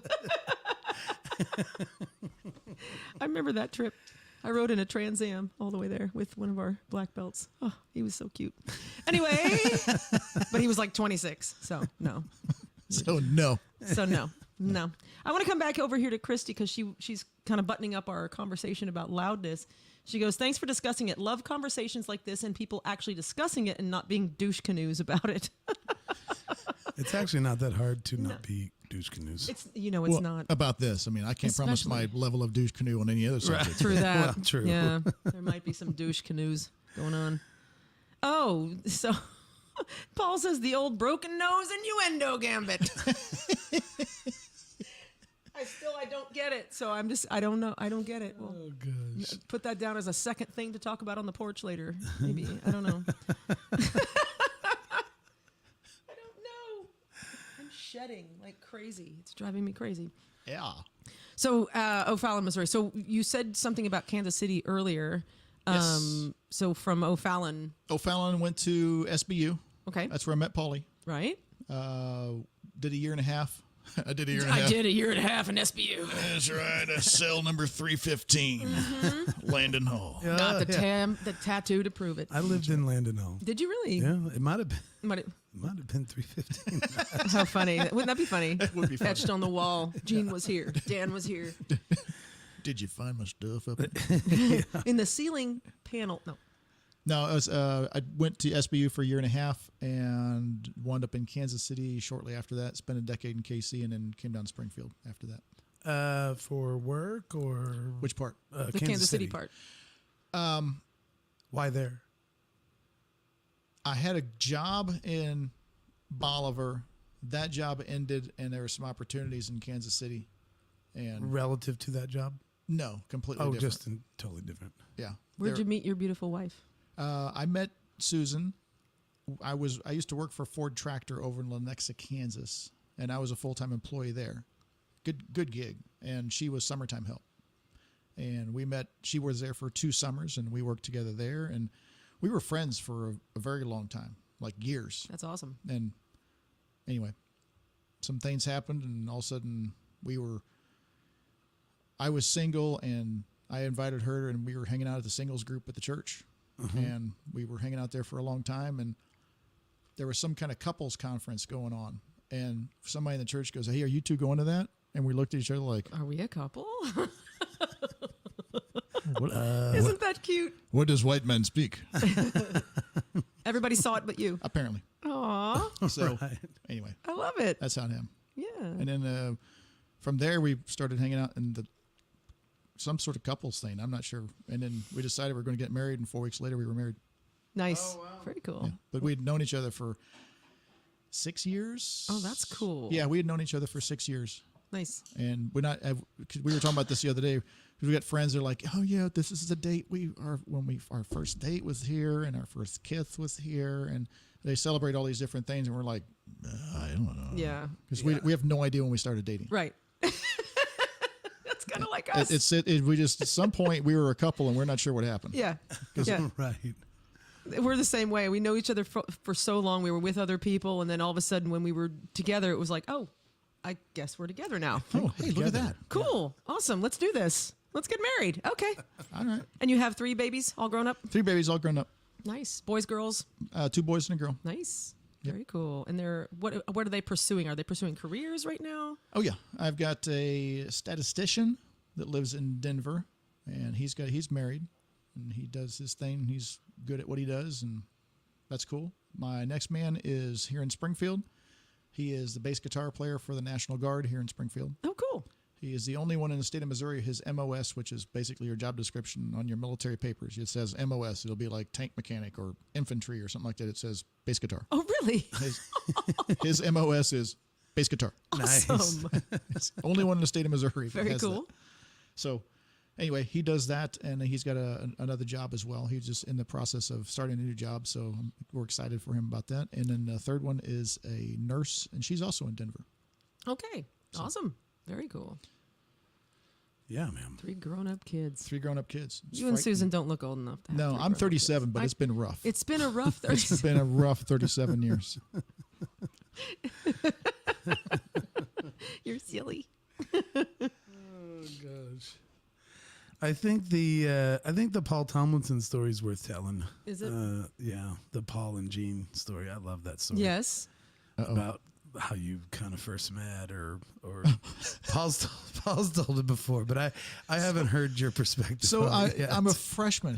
Paul was a senior at SBU when I was a freshman at SBU. Mm-hmm. And Paul, this is like the first day of my freshman year, so it's like a whirlwind. Your first day of college is like, oh yeah. I mean, your whole world is changing, and it's just absolutely. bizarre. Yes. And Paul is coming into, it's the first day of his senior year, and he is BMOC. He's a Uh-huh. big man on campus. I mean, Right. everybody know who Paul is. Because, I mean, you think he's good looking now, you should have seen him when he was a senior in college. I mean, there's reasons why some people have to flip burgers, or I'm not saying bad. I'm just certain there's a reason why some people don't have things, because Paul got it all. He's a great singer. He's a great guitar player. He's good looking. He got it all. Yeah, And so somebody out there got shorted. That's right. It's just the way that Yes. works. It's algebra. It's algebra, algebra. right? It's just math. It's just math. math. So anyway, he had introduced himself to me along with probably 150 other people during that day. Yeah. And I didn't remember him introducing himself to me, which was a very big slide on Paul. So he comes up to me like later in the day and said something to me. And I go, and I literally, this is a quote, "Excuse me, have we met?" And he said he wanted to smack me. You little freshman punk. Because I'm like 6 foot tall and soaking wet, 155 pounds, and you know, Excuse he's me, like, have we I'm gonna met? break this little blonde headed kid. Cotton top going across the room. Cotton Yeah. top going across the room. Excuse me, have we met? Excuse me, have we met? And that was our first day together. Right.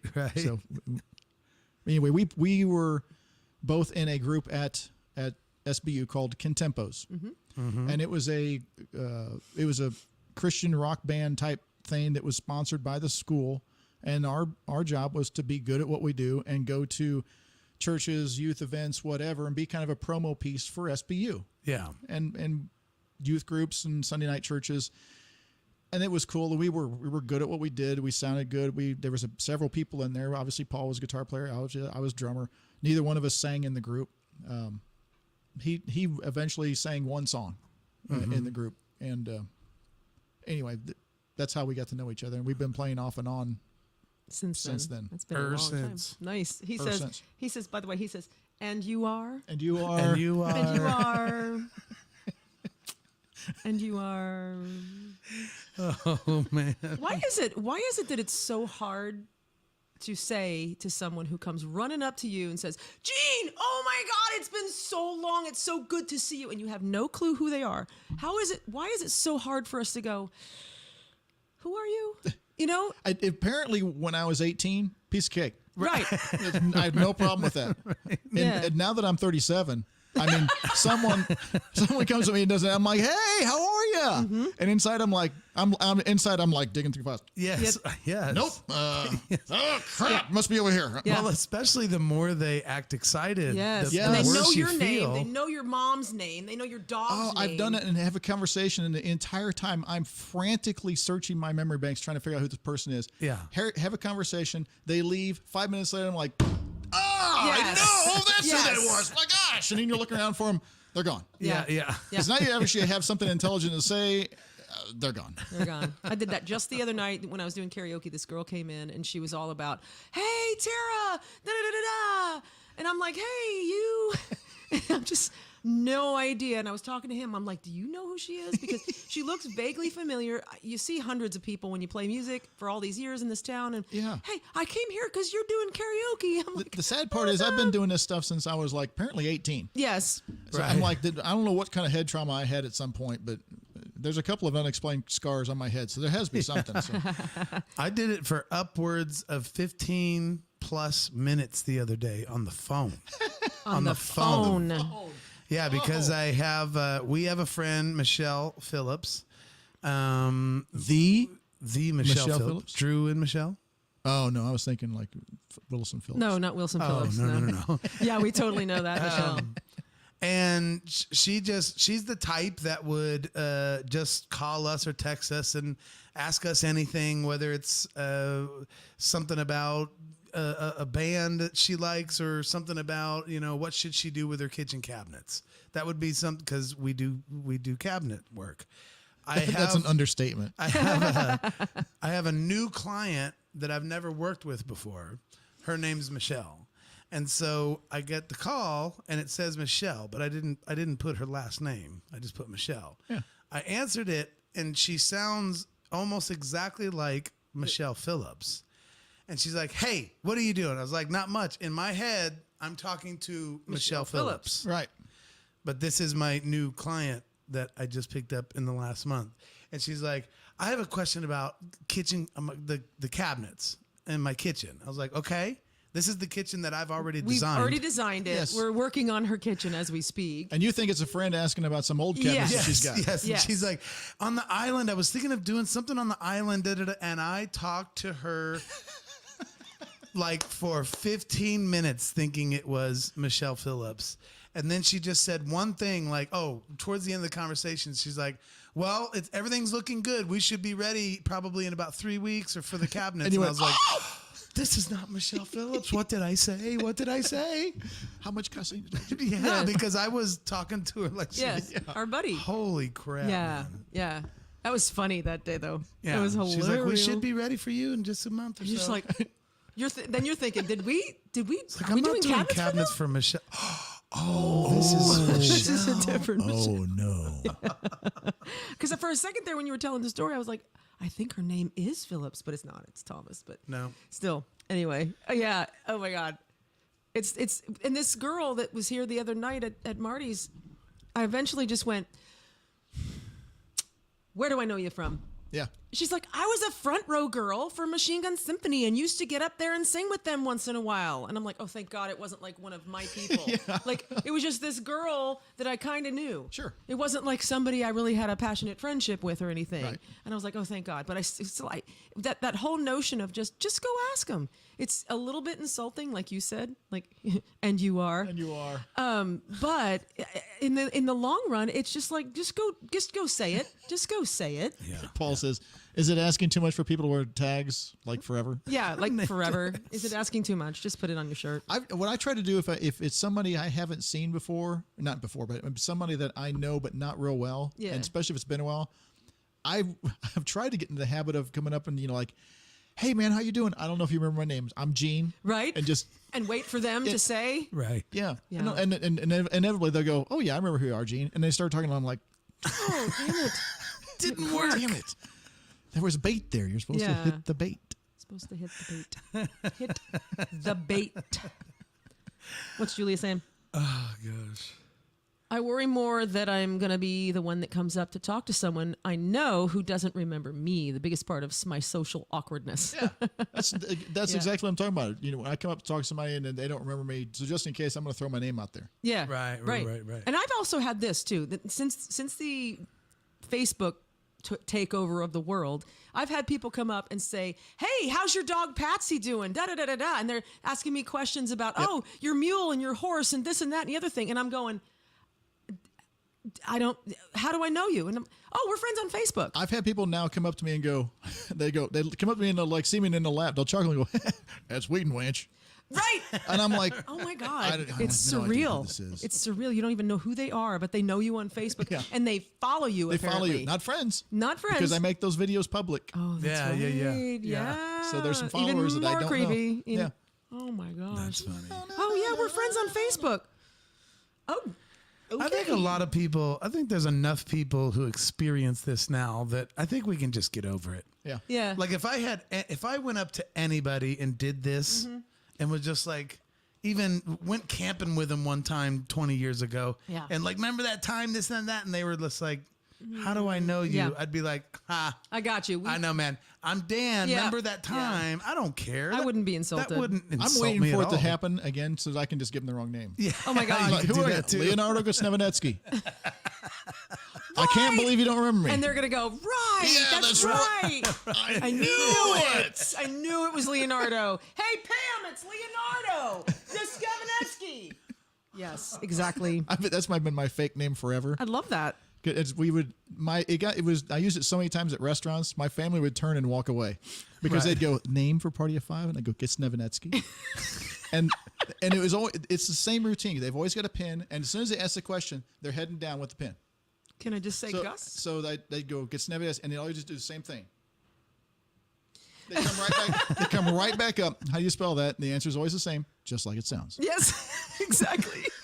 I love that. That is so good. I'm not sure how it sounded. Can you help me? Say it again. G- There was a lot of U- consonants. G7. Get, G-E-T. Oh, get. Yeah. Get, Get. Snev, Snavineski. Snevanetsky. Snevanetsky. With a Y or an I? Yeah, Yeah. probably. It's probably one of those. So there's a couple, It's a fictitious there's a name. There's cou- not a right way to spell it. but there was a couple times when I would actually spell it out, and I would add so many letters to it. It would just be this rambling series of letters. Yeah. And Like- and that's just after you told them it's just like it sounds. Yeah, just like it sounds. And it's like X, X, M, M, L, L, Q, And Q. leave out all the vowels. Yes. I'm like, All consonants. can't believe you didn't know that. Yeah, duh. Just like it sounds, bruh. Sheesh. Yeah. Eric Wynn's here. Hi, Eric. Mango. He says, hi, guys. And then Christy is also saying, you can always say, hey, man, when was the last time I seen you? It's been so long. I've done that before, and it backfired. Last night. It was like, I just talked to you last week. Yeah. Fuck. You know, I've done that before. That or just start answering people when you don't know who they are. Go, hey, just want you to know I've had a lot of blackouts recently. Tell me your name again. See if that works. I mean, Right? Because then they'd be like, wonder if he needs help. Oh my goodness. Well, what else? Petra. Petra. That always seems to, I know we were kind of chattering about it at the beginning, but that always seems to come up I on share the show. so much love for Petra with so many of our guests. And earlier, and I kind of already knew this a little bit, but as we were setting up to get started tonight, Gene is another Petra head. Another Petra head. Yeah. And I told, who was I talking to? Oh, it was Paul Carson. Yeah. Because on my birthday, I kind of made this post just a week or two ago. I said, the only thing I want for my birthday is for people to listen to this record called The Devil in the End by Randall Shreve. Yeah, I saw that post, and I have not had a chance to listen to that Oh, yet. so good. And so Paul was on a road trip because he was going to see the Life Project that day. And he was like, well, I got a long trip. I'm gonna listen to the record. Yeah. So I messaged him. I was like, you know that Randall Shreve's a Petra head, right? And he was like, no, I did not. I was like, dude, he's full on in the Petra Club. So anyway, as we were kind of starting tonight, I learned that you are also a Petra head. I think anybody who I coined that myself, Petra head. it's a perfect adaptation. Right. There's so many people that grew up in that liked rock and roll and were in youth groups. Yeah. And, church youth groups in the 80s and 90s that, I mean, that was just the go-to, those guys and Stryper and, just, there was just a select few, especially if you were a musician who wanted to find some bands that could play. Yeah, yeah. My favorite of all that era was AD. Yes, mine too. I mean, mine too. For those listeners who don't know what AD is, it's a band that consisted of Kerry Livgren from Kansas and Dave Hope from Kansas. And then I can wax on for a long while about how that band came together and how amazing they were. But those first two albums were just they've stood the test of time in my world. Unreal. Yes, I'm the exact same way. Joshua Poole is an AD head. Yes, I know. Yep. Yeah, he's crazy. We've about talked him. about that before. I think Carson is too. Is he? Yep. Um, That Art of the State, which was that second album, is still, of all the music I've poured into my brains over the past 37 years, it's still way up there. It's the top 5. Did you living in O'Fallon? Did you see Petra at the Kiel Auditorium? Did not. You didn't? I did not. In fact, I'll be honest with you, I never got a chance to see Petra live. Oh, Never did. That's wild. I've got a T-shirt somebody grabbed for me one time, and I've got a couple souvenirs and stuff, but I never got a chance to see them live just because there was always something in the way. Something, and I just never could pull it off. Wow, that's. But somebody asked me to bring something Yes. that's cool Show to my and tell? heart. Yeah. Show and tell. So the first thing, the top of the list, I bring it all the time. Aw. I bring it all the time. Bring it in. Camera 4 over there. Bring camera 4 there. It's right there. Right there. It's right there. It's 28 years of marriage. 28 baby. years of merge. So I always got that one with me. Nice. Very good. He's got something else. Awesome. I love me some show and tell. So, speaking of Petra, Right. I thought, because I had a pretty good suspicion that you were also a Petra head. Yes. Big So time. I've got, especially since you guys were just singing "Praise Ye the Lord" at the top of your lungs in the car the That other little day. video, yes. It's the album "Never Say Die" with all 4 signatures on the front. Ooh, look at that. Oh, delicious. How cool is that? Awesome. That's very cool. Nice. Very cool. Show that to that Show that to crowd. that camera right there, over there. Oh, That's Get it. good. trip over my cord here. Look at that with them signatures. And they're like done in pen. In I think that's before actual- Sharpies yeah. existed. Might be. This is a really, really good album, though. Yes, oh it my is. goodness. That's one of my favorites. That's like the album that everybody Never talks Say about. Die. And more Well- power to you was pretty awesome too. Oh, Yeah, yeah, everybody's yeah, got that's the true. album. But yeah, Never Say Die. That was that had some good stuff on it. Oh yeah, the coloring song and I like the coloring. Praise song. You the Lord for Annie. This was a Oh, pretty for big Annie. one. Yeah, that's a good one too. Angel of light, I see you glow in the night. That album was kind of where they kind of hit their stride. I think Yeah. so too. Never Say Die. I can be friends with you. Oh my god! But isn't Kelly dead? Didn't the keyboard player? Didn't somebody in there die? I actually don't know. I could be wrong. Oh Correct man, us if we're I don't wrong. want. I this don't want has to. got a Bob Hartman signature. Yes. Whoa. All 4 of them at the time that were Petra. That's all 4 signed. Yeah. Nice. Greg's on there too. Yep. With the and John X. Slick. What is Greg's middle name? Xavier? Xavier. Is it Xavier for yeah. sure? Figured it was something like that. You're just ogling the signatures, huh? Well, it's just cool, man. It That's is the cool. old school Written stuff. in don't have ballpoint you, pen. you don't have to hand it back to me. I brought that for you. No, you God! did not. You stop it, Gene. I did. Really? That's yours, buddy. oh, man. man. 'Cause Holy crap. Actually, I've got Petra vinyl, but I don't You have don't Never have Say this one? Die. Yeah. You do now. Aw, Jeez, dude.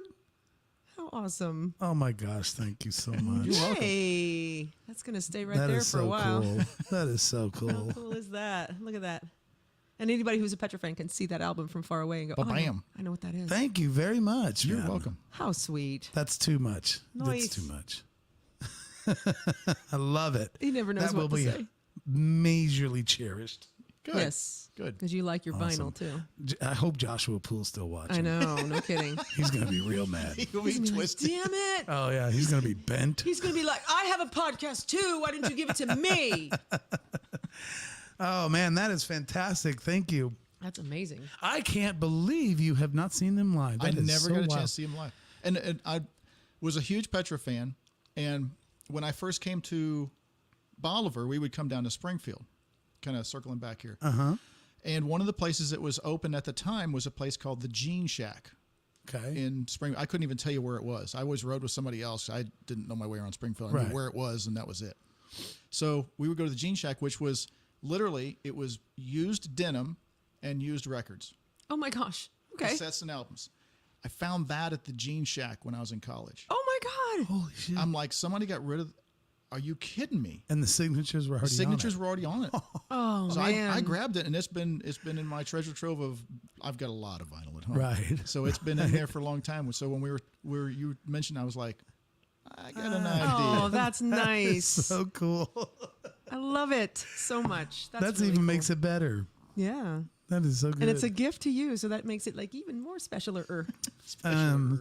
A funny, kind of funny vinyl versus Petra story was I actually toured with them for a little while, but it was after Greg X Volts left. It was when John Schlitt was the singer.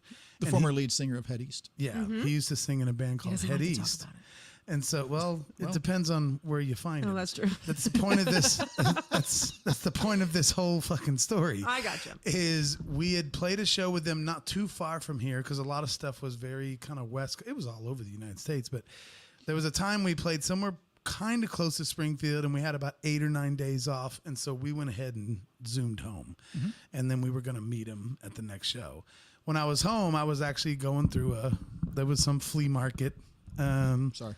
I was just taking a day or two to just burn, energy. Just, sometimes flea marketing is fun. like so like therapeutic. It's good fun. I don't It even is need good to fun. buy anything. I just Yeah. want to walk through a room with all this old shit. And it's just like, oh, it just kind of calms your nerves, you know?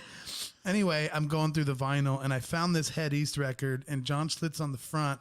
And I can't remember exactly, but he's kind of sitting down and he's got this girl over his shoulder. She has huge boobs and they're like half hanging out of her dress. And she's like doing something. He's like looking at him and they're just right in his face, just giant.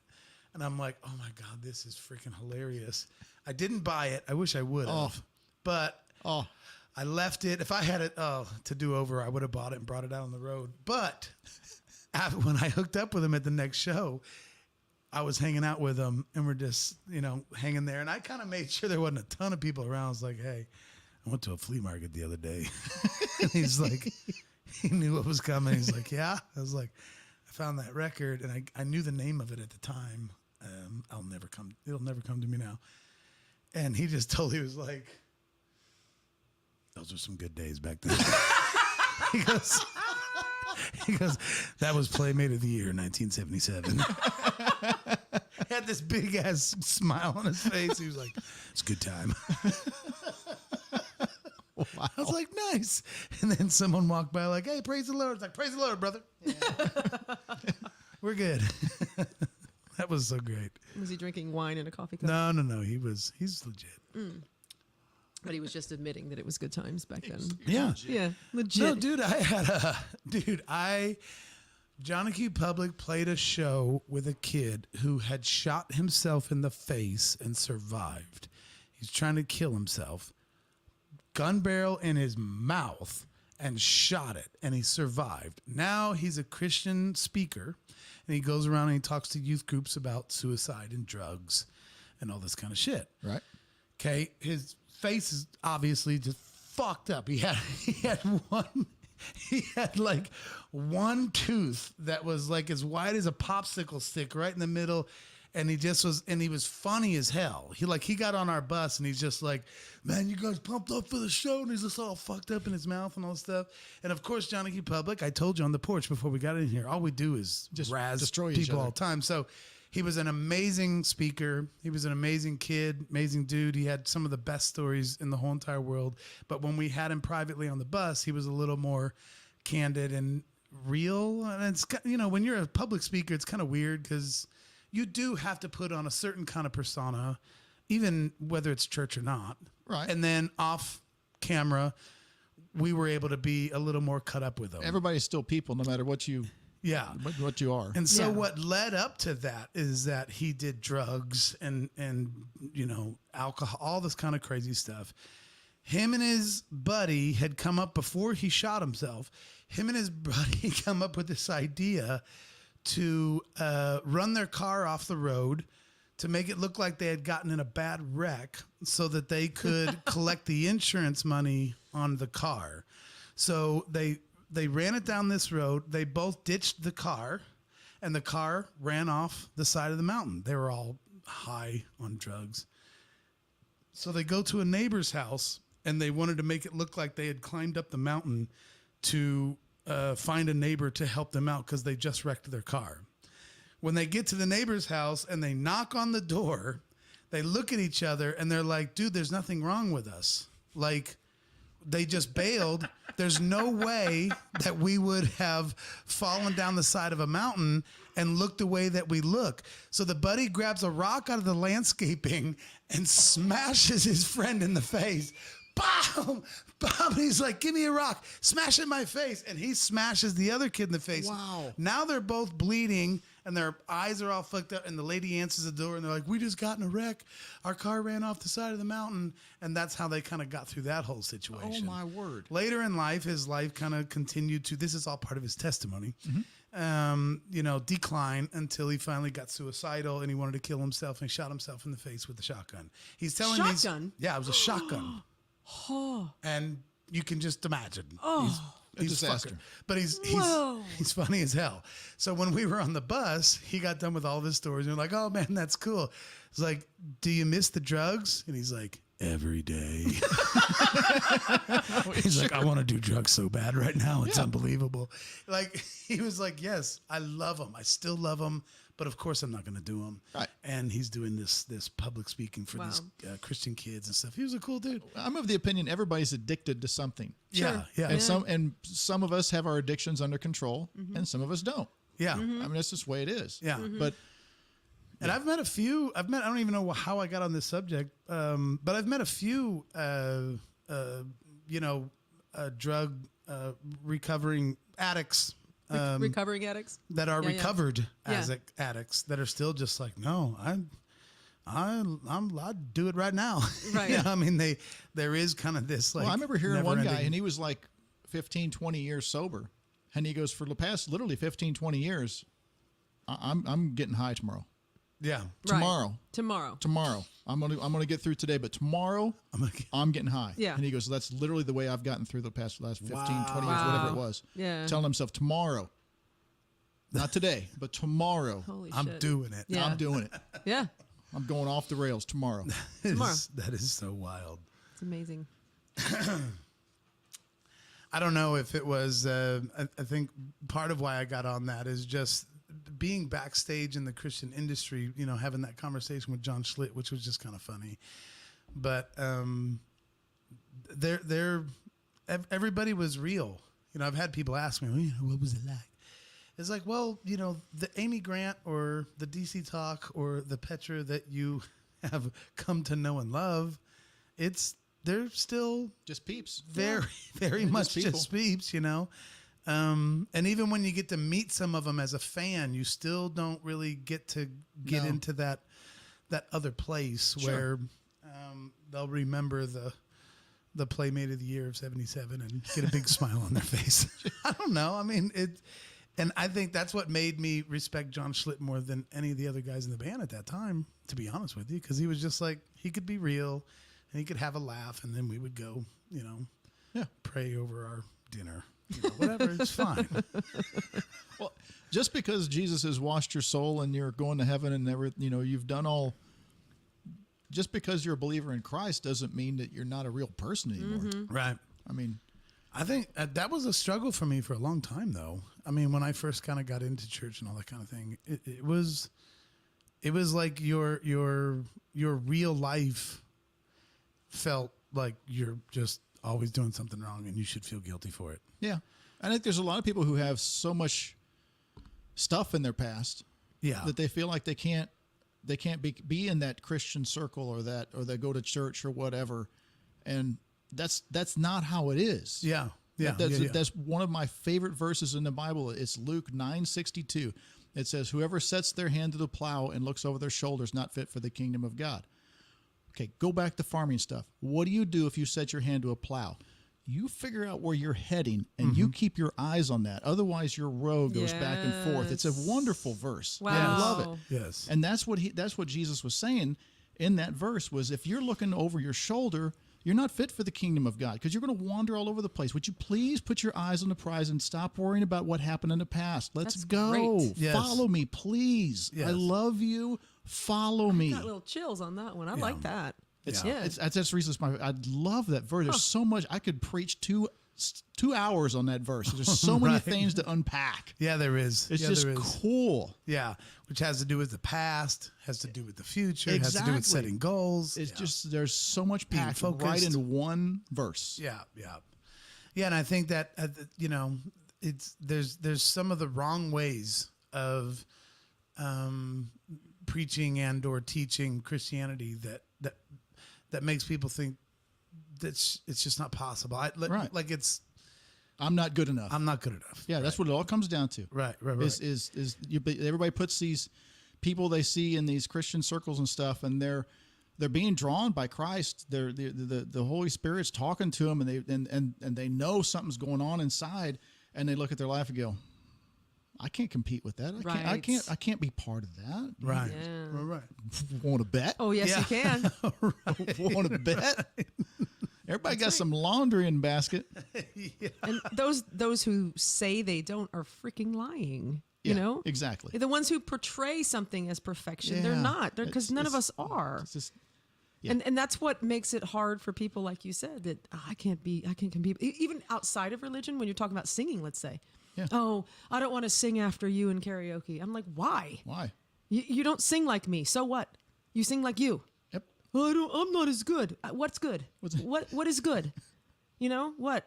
And it's I feel like that equates to music. It equates to piano playing. Well, it's music.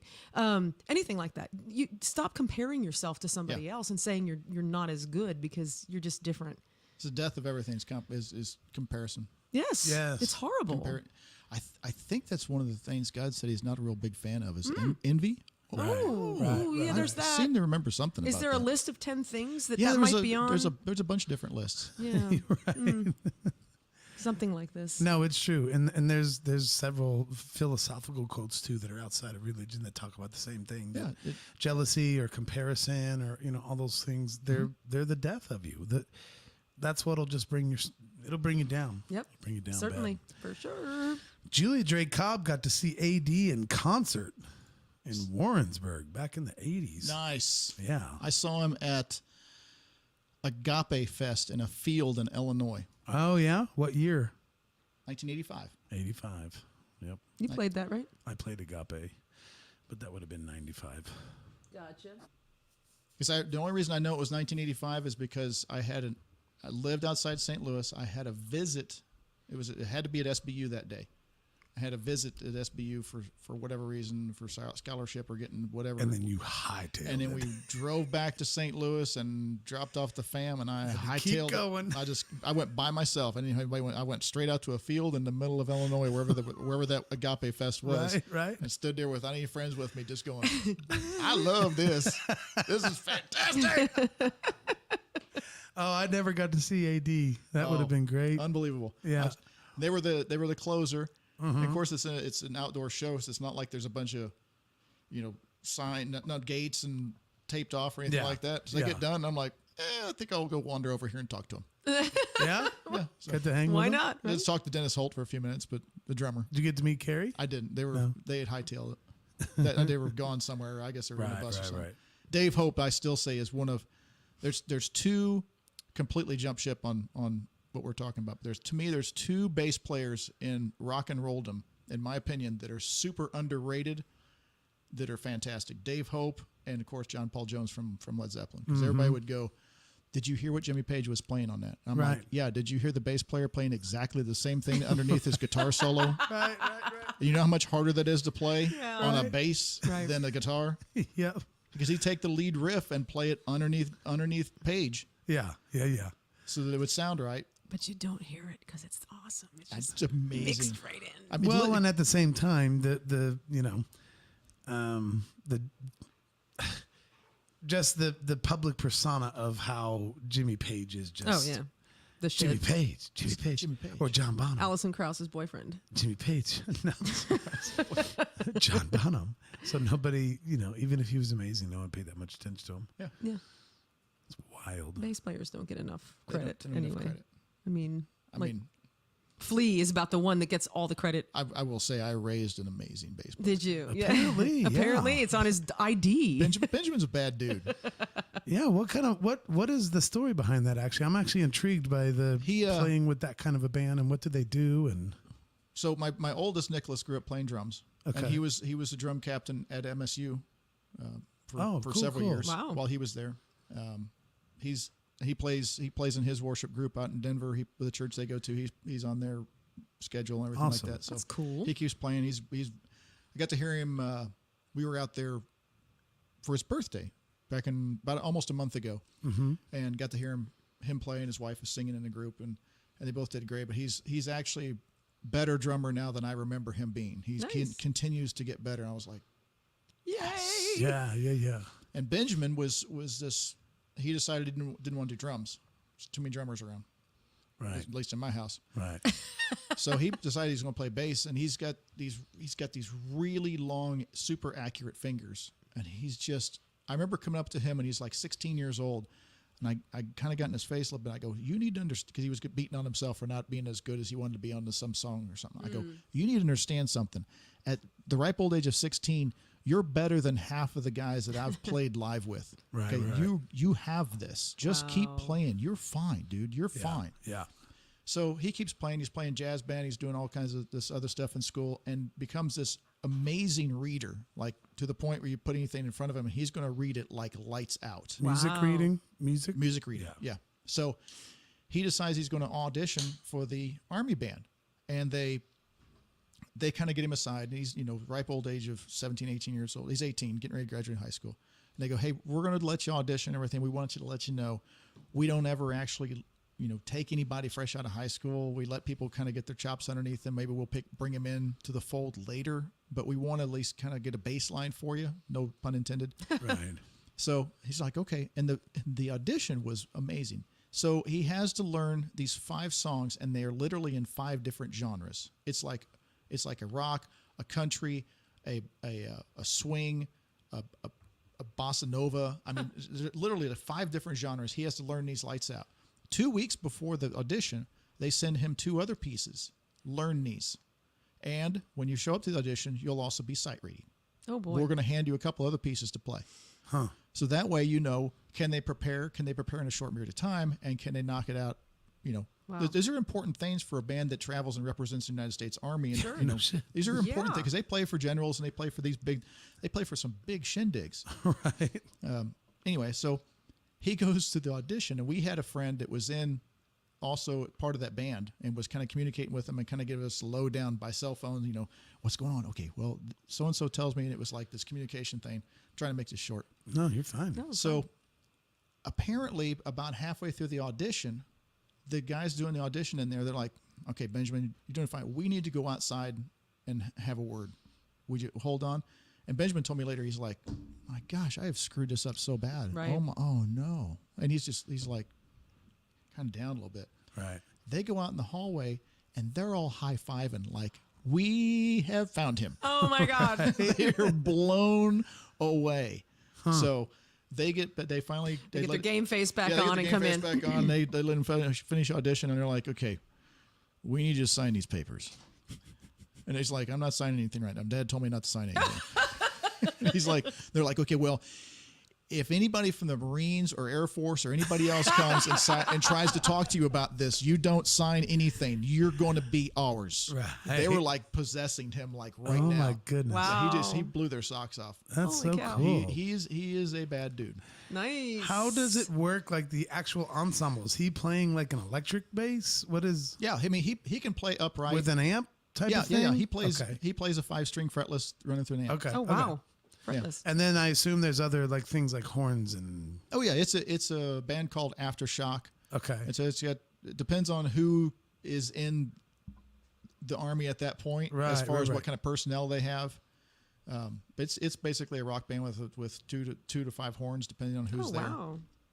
Okay, it's a rock band. It's not So an it's- orchestra with a I'm bass thinking player. like No. I'm Or a thinking big like band. Guys and Dolls. No, this like Aftershock is a rock band. It's not okay. But there's several different bands that are associated with that.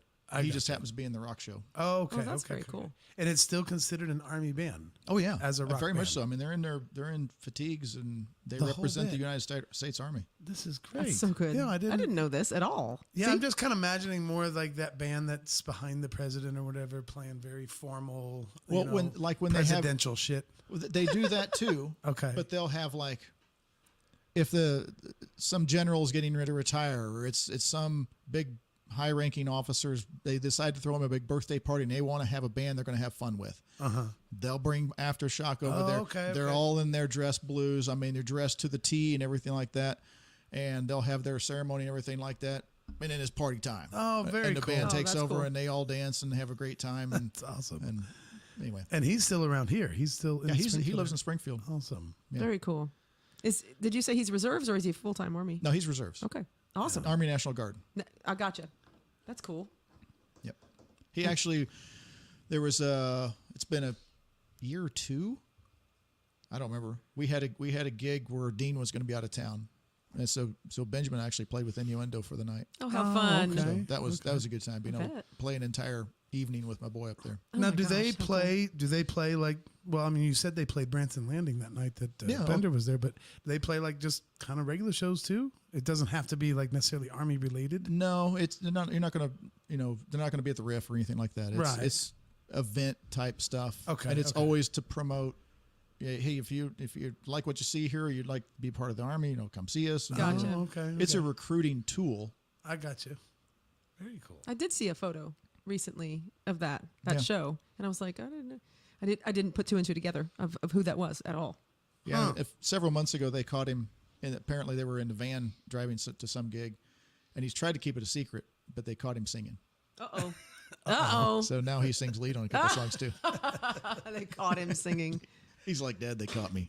They caught I'm like, me. you shouldn't have sang, dude. Yeah. That kind of sounds like Paul's story. That sounds like a you He problem. wouldn't sing for the longest time.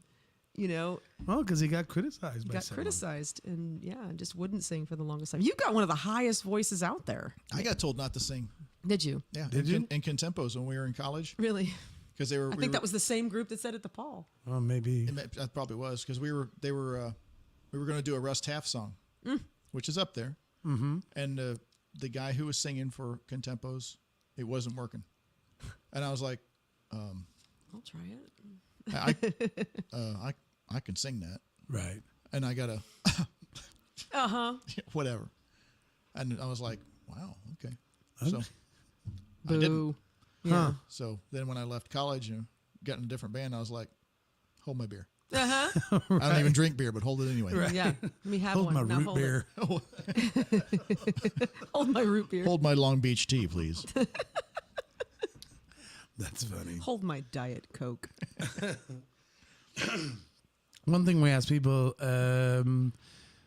like, because we know of you, we've kind of met you, we've seen you play, we're doing all those kinds of good things. But what would be something it doesn't even matter, subject matter.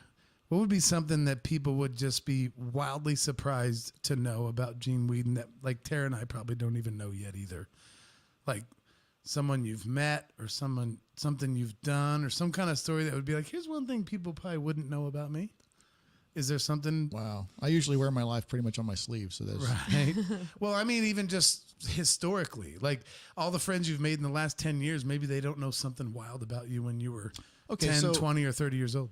once I left college, there was a local studio in Bolivar, and I was doing some work for them, and I had met this guy, and he was a year younger than me. He still is. He's dead. No, he's fine. Anyway, he's a year younger than I am. We became friends, and I left college for a number of reasons, but I was still messing with the studio. Mm-hmm. And I said, "Oh man, I left something over at the studio. Hey, I'm going to run over there. You want to go with me?" Like, sure. So he goes with me, and I introduce him, and he's a keyboard player. So we start talking about that and everything, and they're like, we're going to do this band. You want to play keys and you want to play drums?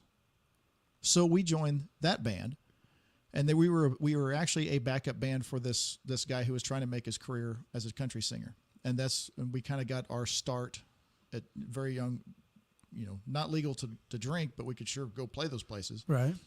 And we became friends and stayed friends for a long time, and then we parted ways, and then I found him again in the most bizarre way because I was looking through the liner notes of this record that I was like really digging, and I was like, I know a lot of songs from this band, but I never paid attention to who's in it, which is very unusual for me because usually when I like a band, I'm reading all the liner notes. Yeah, Now I'm on the computer doing research. I've got just total.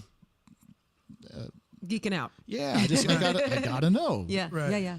So I'm looking at it, and I see the name, and then I see descriptions and where he went to school, and I look at the picture. I'm like, and I about had a heart attack, and it's Jim Bryson from Mercy Me, Okay. the guy who wrote all the song that everybody knows, If You Can Only Imagine.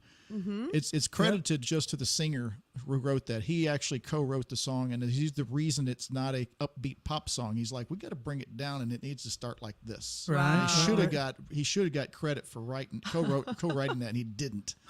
Which is a jip. Yeah. But yeah, that's been a friend of mine for back in the college days. That guy from Mercy Me that everybody knows that music Even if the non-Christian folks still know, I know that if song. I can only imagine, For sure. you know Yeah. that. Well, that's he and I played in our first band together. Oh, that's That's amazing. good stuff. There you That's go. a good one. That's a great one. Oh my God, that's so cool. He's actually retired from the music business now. He just got no more. Wow. Touring for 18 or 20 years or whatever it was, and Yeah. he runs a little paint shop in Alabama. Huh. That's wild. So You got one more shot in there? No, that's a good one. Yeah. I don't have to have a full one. Oh my gosh, I'm so excited. He loves that album. that makes me so happy. Oh my God. He's probably going to For play sure. it. As soon as we're done here, he's probably going to pop it on the little. It's if I remember right, it's the album itself is in good shape because I'd have punted it to the curb a long time ago if it wasn't. Yeah. And just kept the album cover. Kelly, the bass player, and the keyboard player, John Slick. Slick. Is that his real Yeah, name? he was John Slick, and then so some people get confused with John Schlitt, Yes. the singer later. But Yeah. That's why you enunciate so well when you say schlit. I guess you also don't Schlitt. want to say shit. Well, because Petra people know you're either talking about Schlitt or Slick. Yeah. There's a big difference. There's a big- John Slick and John It's Schlitt. almost like they're two different people. It's almost. I mean, it's scary how as long close as you it is. pronounce it right. right. And neither of them are shit, right? Is that it? Is that how it goes? Thank you. You can have the other half. Hold on. You gonna Julie make it said, even? "Yeah, I get CAD and wires back in it." Yeah, and then Great she show. says, the only other band I saw as much as Petra was Whiteheart. "Yes, Christian Yep. rock shows were the only ones my mom would let me go to in high I saw school. Whiteheart multiple occasions." And Oh then my God, I saw him. Vanessa says, a great episode. Love me some Gene Weedin. Still waiting for you to sign my guitar. Oh, okay. We love some Vanessa too. I saw Whiteheart every day for 3 months. Every day for 3 months. That must have been awful, right? It wasn't every day, but Cheers. Who was the singer for them at that point? that dude it was the one. It was The the replacement, yeah the third one. the one that I think most people would think is the Whiteheart singer. Yeah. Not the original guy that got in trouble. No, that's not the original guy. That's the second one. Oh, the second one got in trouble. He got in trouble. Bad trouble. First one died or got in trouble. First one, Steve Green. Oh, yeah. Wow.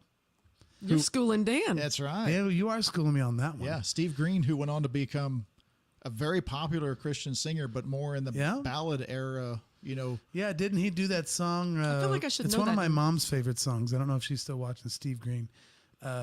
He Covered Me. Is there a song he did called He Covered? Or that was Steve Camp.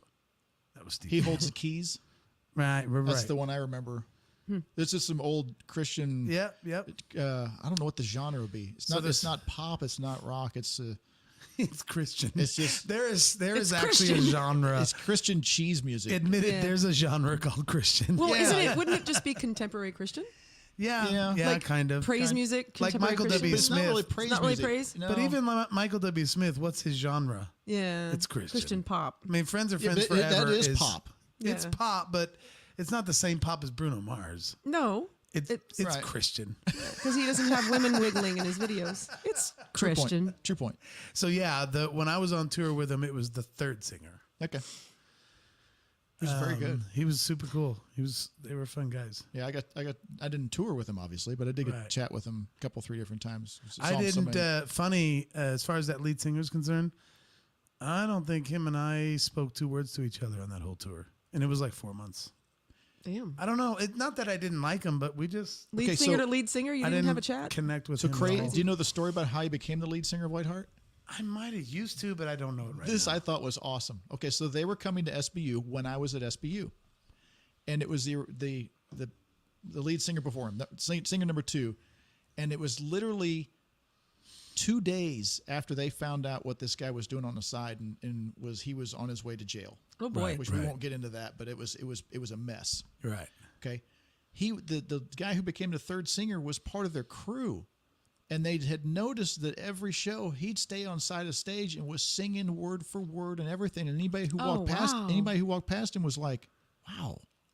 So all of a sudden, this guy gets booted, and they're like, "Think you can do this?" He's like, "Sure can." I know I can. Yeah. So we saw him like literally like show number 2, Oh, that's great. Wow. and he was fantastic and just owned the stage like so he was good. supposed to He be there. was ball energy dude. It Like was he so was much great. So much great. Julia says Rick Florian Yeah. was with them for the longest time. Is that who you're talking That's about? who I'm talking about. That's, yeah. that's the guy that. And that's that- the same guy he's Yeah, talking yeah. holy about. crap. Rick Number 3. Florian. Yep. And Beth Stallman says, sis here says, hi. Hey, what's up? That's my sister. Your actual sister? My actual sister. Awesome. Hi, Beth. Yeah, that dude was a ball of energy. He was almost like Arnell from Journey. Really? Yeah, just would not stop. He was all over the stage.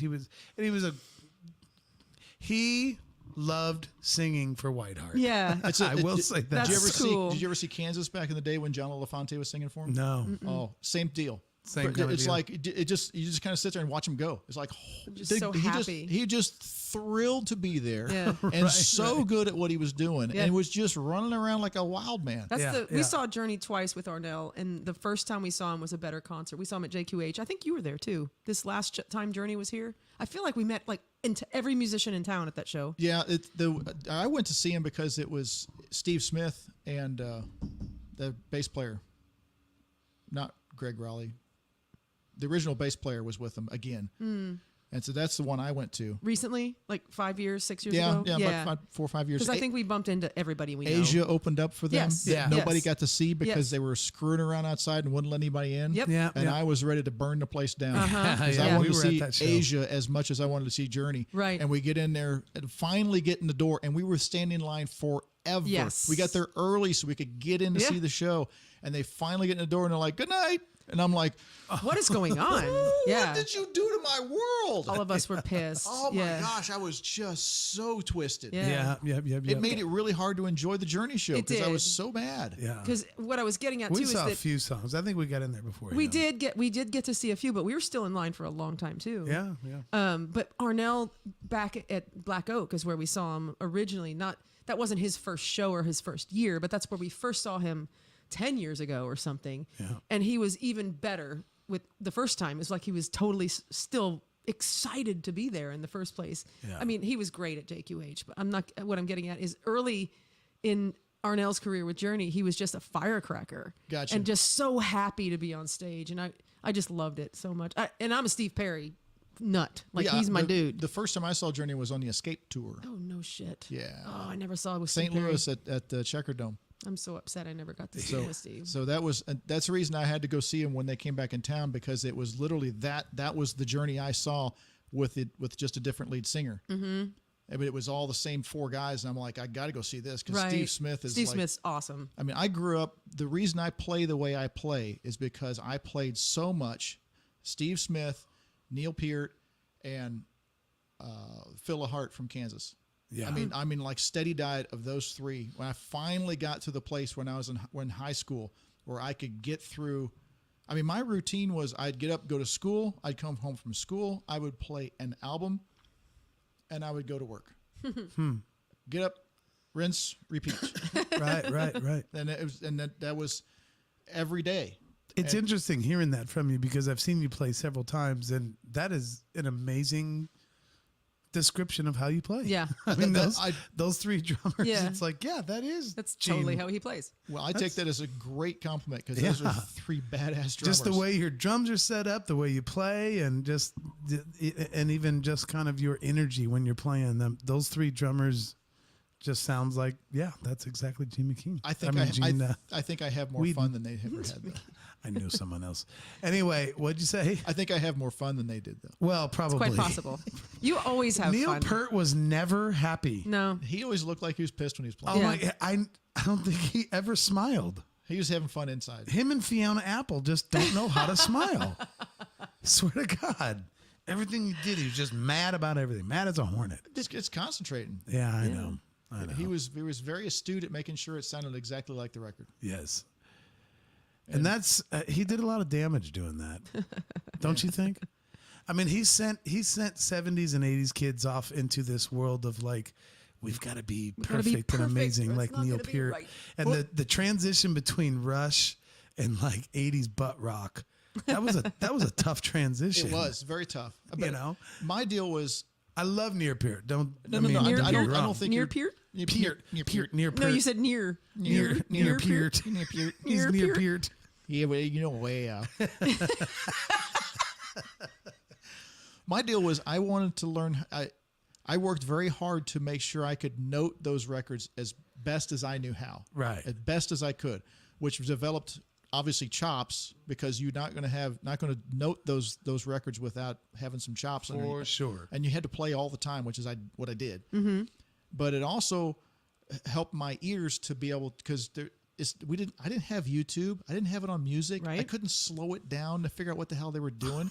You better listen and listen close, because it's coming at you right now. And just over and over and figuring out how to do what they did and just ingrain that in your brain. Yep. And that's how I became the drummer, how I drum. Yeah. But the idea for me was to make sure I could get it as close to note for note as possible. And then once I did it, go, okay, now we move off that. Yeah. Now let's have some fun. Yeah. Exactly. And I think that shows in your current drumming for sure. And, even when we had Randall Shreve, he's doing this Freddie Mercury thing. And he's like, I don't want to do Freddie Mercury the rest of my life. I don't want the Freddie Mercury in my obituary. Right. But what it's done for me as a singer for this couple of year season that I did it, he's like, I could not replace what I've learned just to try to be like him. And he's like, I don't want to be him. I don't want to be like him. But even in the effort of trying to be like him, I have grown more as a singer than I have maybe in my entire life. Right. Just doing this stint with the Freddie Mercury thing. I'm not going to tell you I can play Rush note for note. Right. I can tell you I can play along with it and fool you into thinking it's really damn close. Yeah. Right. That being said, if somebody was putting together a Rush tribute band and said, Gene, you want to play? I'd be like, no, I don't. It's too much work. Right. I don't get to it. It's not as much fun trying to remember all the little things and make sure it's right, because every Rush fan would go to some show like that is going to go, that wasn't right. You didn't do that. the psst, psst. Yeah, exactly. Because you got all these geeked out nerds, including myself, that knows every note exactly how it's supposed to freaking go. And it'd be tiresome. I'd be like, no, you got the wrong guy. Because I actually would enjoy being up on stage, and that would be work. Right. True. Yeah. There's a difference between a tribute band and a cover band. Yeah, for sure. We innuendoize everything, and if there are certain. Susan and I were talking about this. I'm like, if you're doing a cover band, there's times when you have to play it note for note, because there are things that resonate in people's minds. They hear it. Oh, they got to hear it. Hotel California. Bum ba dum bum bum. That fill has got to be like that. I've watched cover bands do it, and the drummer doesn't do it, and I'm like, really? What? Really? Yeah. That's the simplest fill in the world. Everybody knows it. Everybody's waiting to hear it, and you do that different? You can't do that different. That's right. The thing in the Phil Collins song. Yeah. You don't make up your own fill. Yeah. It's gotta be the triplets. Tom tom floor, tom tom floor, tom tom floor, tom tom floor, tom tom. This is not hard. Just play it right. The rest of the song you can screw around with however you want to. Yes. You can, but that's a cover band thing. You've got to know what the integral things are, whether it's bass or guitar or drums, whatever your instrument is. If you're doing a cover band stuff, the stuff that the people have ingrained in their head, you're coming out of a Journey song, and it goes, wow, na, na, na, na, na. That's not the time to improvise. Right. Play that note for note. Yep. Once you get that 2 bars in, you can do whatever the hell you want to. Rip a hole in that thing. That's right. And that's the reason it's so fun playing with Paul, because he knows the stuff that's ingrained in people's heads, and he'll play that stuff just dead on. As soon as we get past that, Katie bar the door. Here it goes. Yeah. Somebody just pulled his string. Here it goes. But at least we hooked them with what they were expecting. Yeah. The hooks. It's got to be. That's the word I'm looking for. That part of it, it's got to be. It's got to be there. And it's not just vocal hooks. There are instrument hooks that certainly. are just there. And if it drives me bonkers when cover bands don't play the hook. Mm-hmm. It's like, why are you a cover band? If you're not going to play the hook, then rearrange it and do something completely different. Yes. If we play it super slow or super fast. Just reinvent the something. song. We do that on occasion. Just reinvent the song. Do something completely different. But if you're going to try to make it sound like it, play the hook. Absolutely. Right. Play the hook. Play the fucking hook. Yes. I totally agree. It's so good.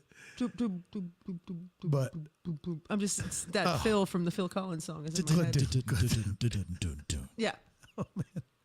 She played a karaoke track for Jack and Diane the other day, and I was like, And it was just, there's karaoke tracks out there that are actually They're really good. And there's some are and some that Oh are. my goodness. I mean, this one had drums in the whole song, just like. And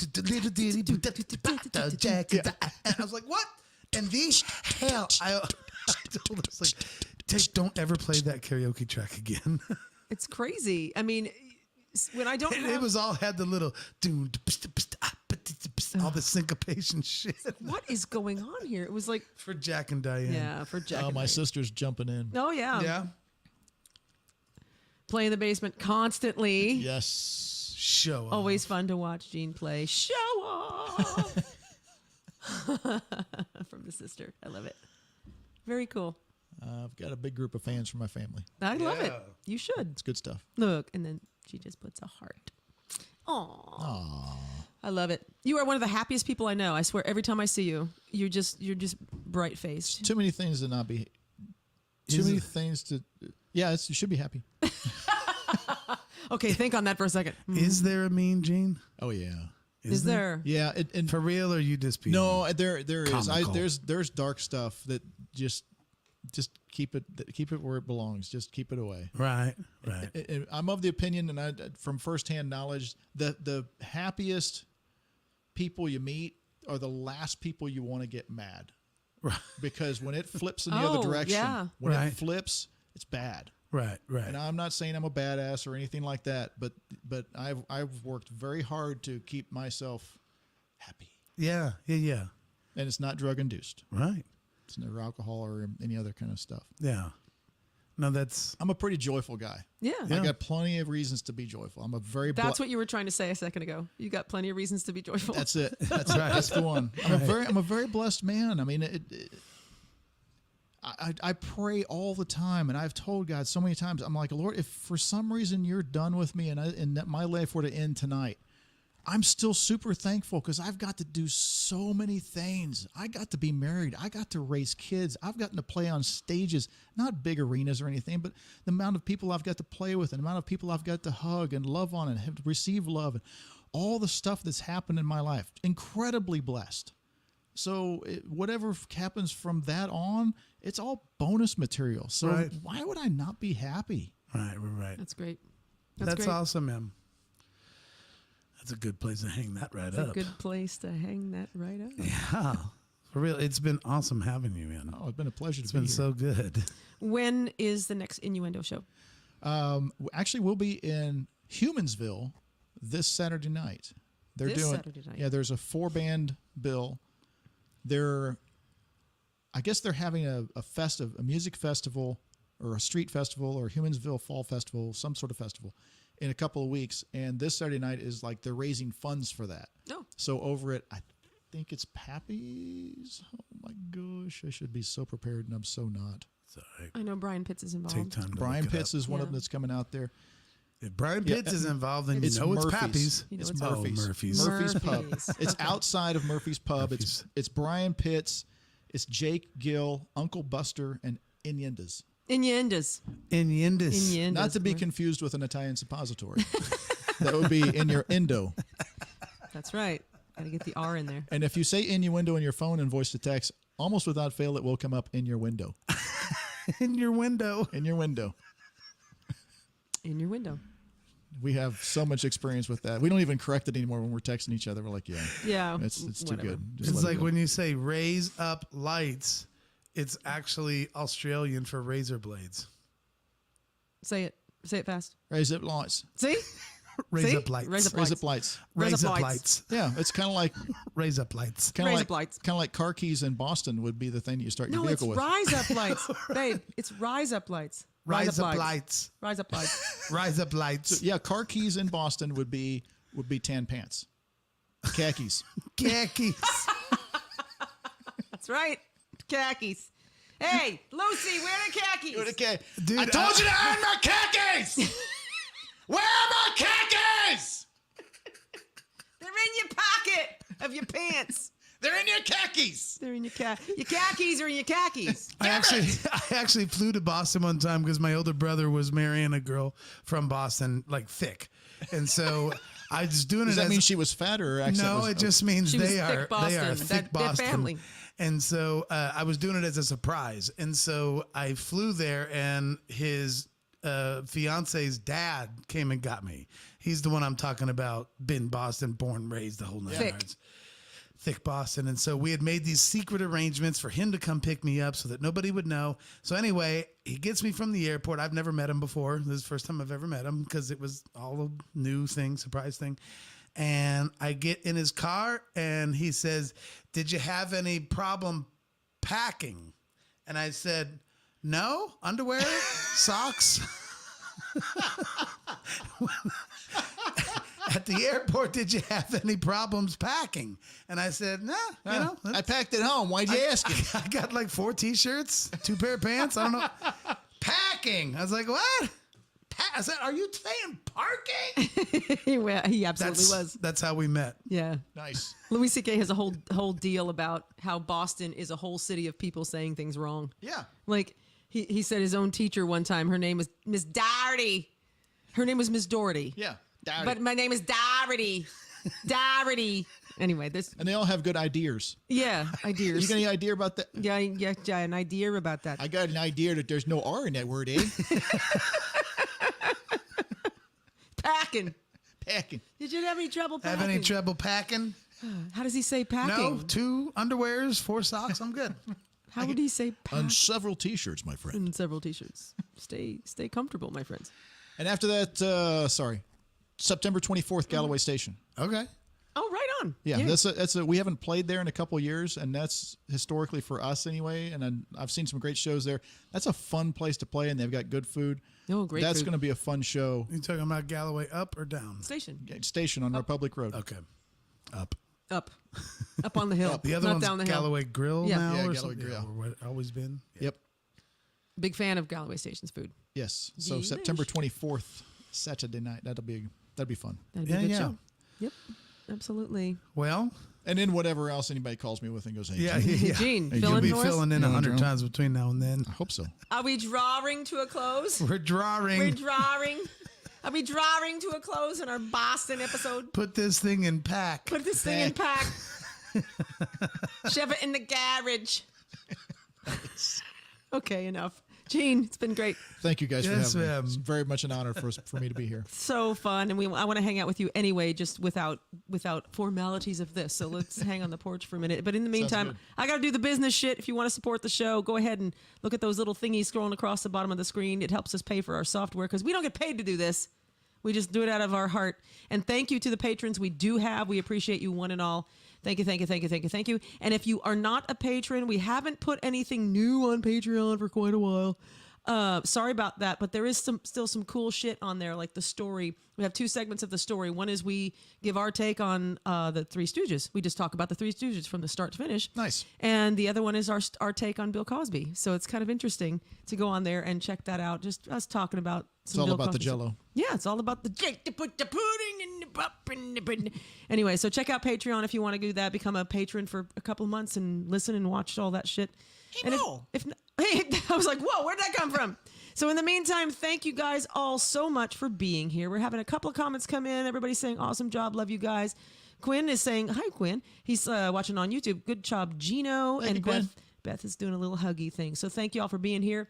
Our guest next week is Amy O from Just One More in Republic. We finally got a schedule for Amy to be on the show. So Wow. so come and That's a big deal. I know. She's so busy. It's been wedding season. She's awesome. She's amazing. You got something, Dan? Well, have you talked to her recently? Are we still good? I will contact her and make sure. But I booked this so long ago. She's like, that should be good. Like trying to catch a snipe. She's like kind of, yeah. She's like trying to catch a snipe. How So if fun. Amy's not available to be 2 weeks in a row with Gene That's Weedin. right. That's right. If A.K.A. Leonardo Gisnevanetsky. Snevadetsky, ladies and gentlemen, number 26. Snevadetsky. In the meantime, thank you guys for watching. And also catch our Monday morning medication. Every Monday morning we release just Dan and I talking about popular shit. And we just gab and Dan gets on a rant about something and gives an opinion that may or may not be true. He just wants to get a rise out of you all. So Monday morning medication, wherever you get your podcasts under Unsung Screamers. And all of our previous episodes, all 55 interviews are on that audio podcast as well. So thank you so much. We will see you next time. Bye bye.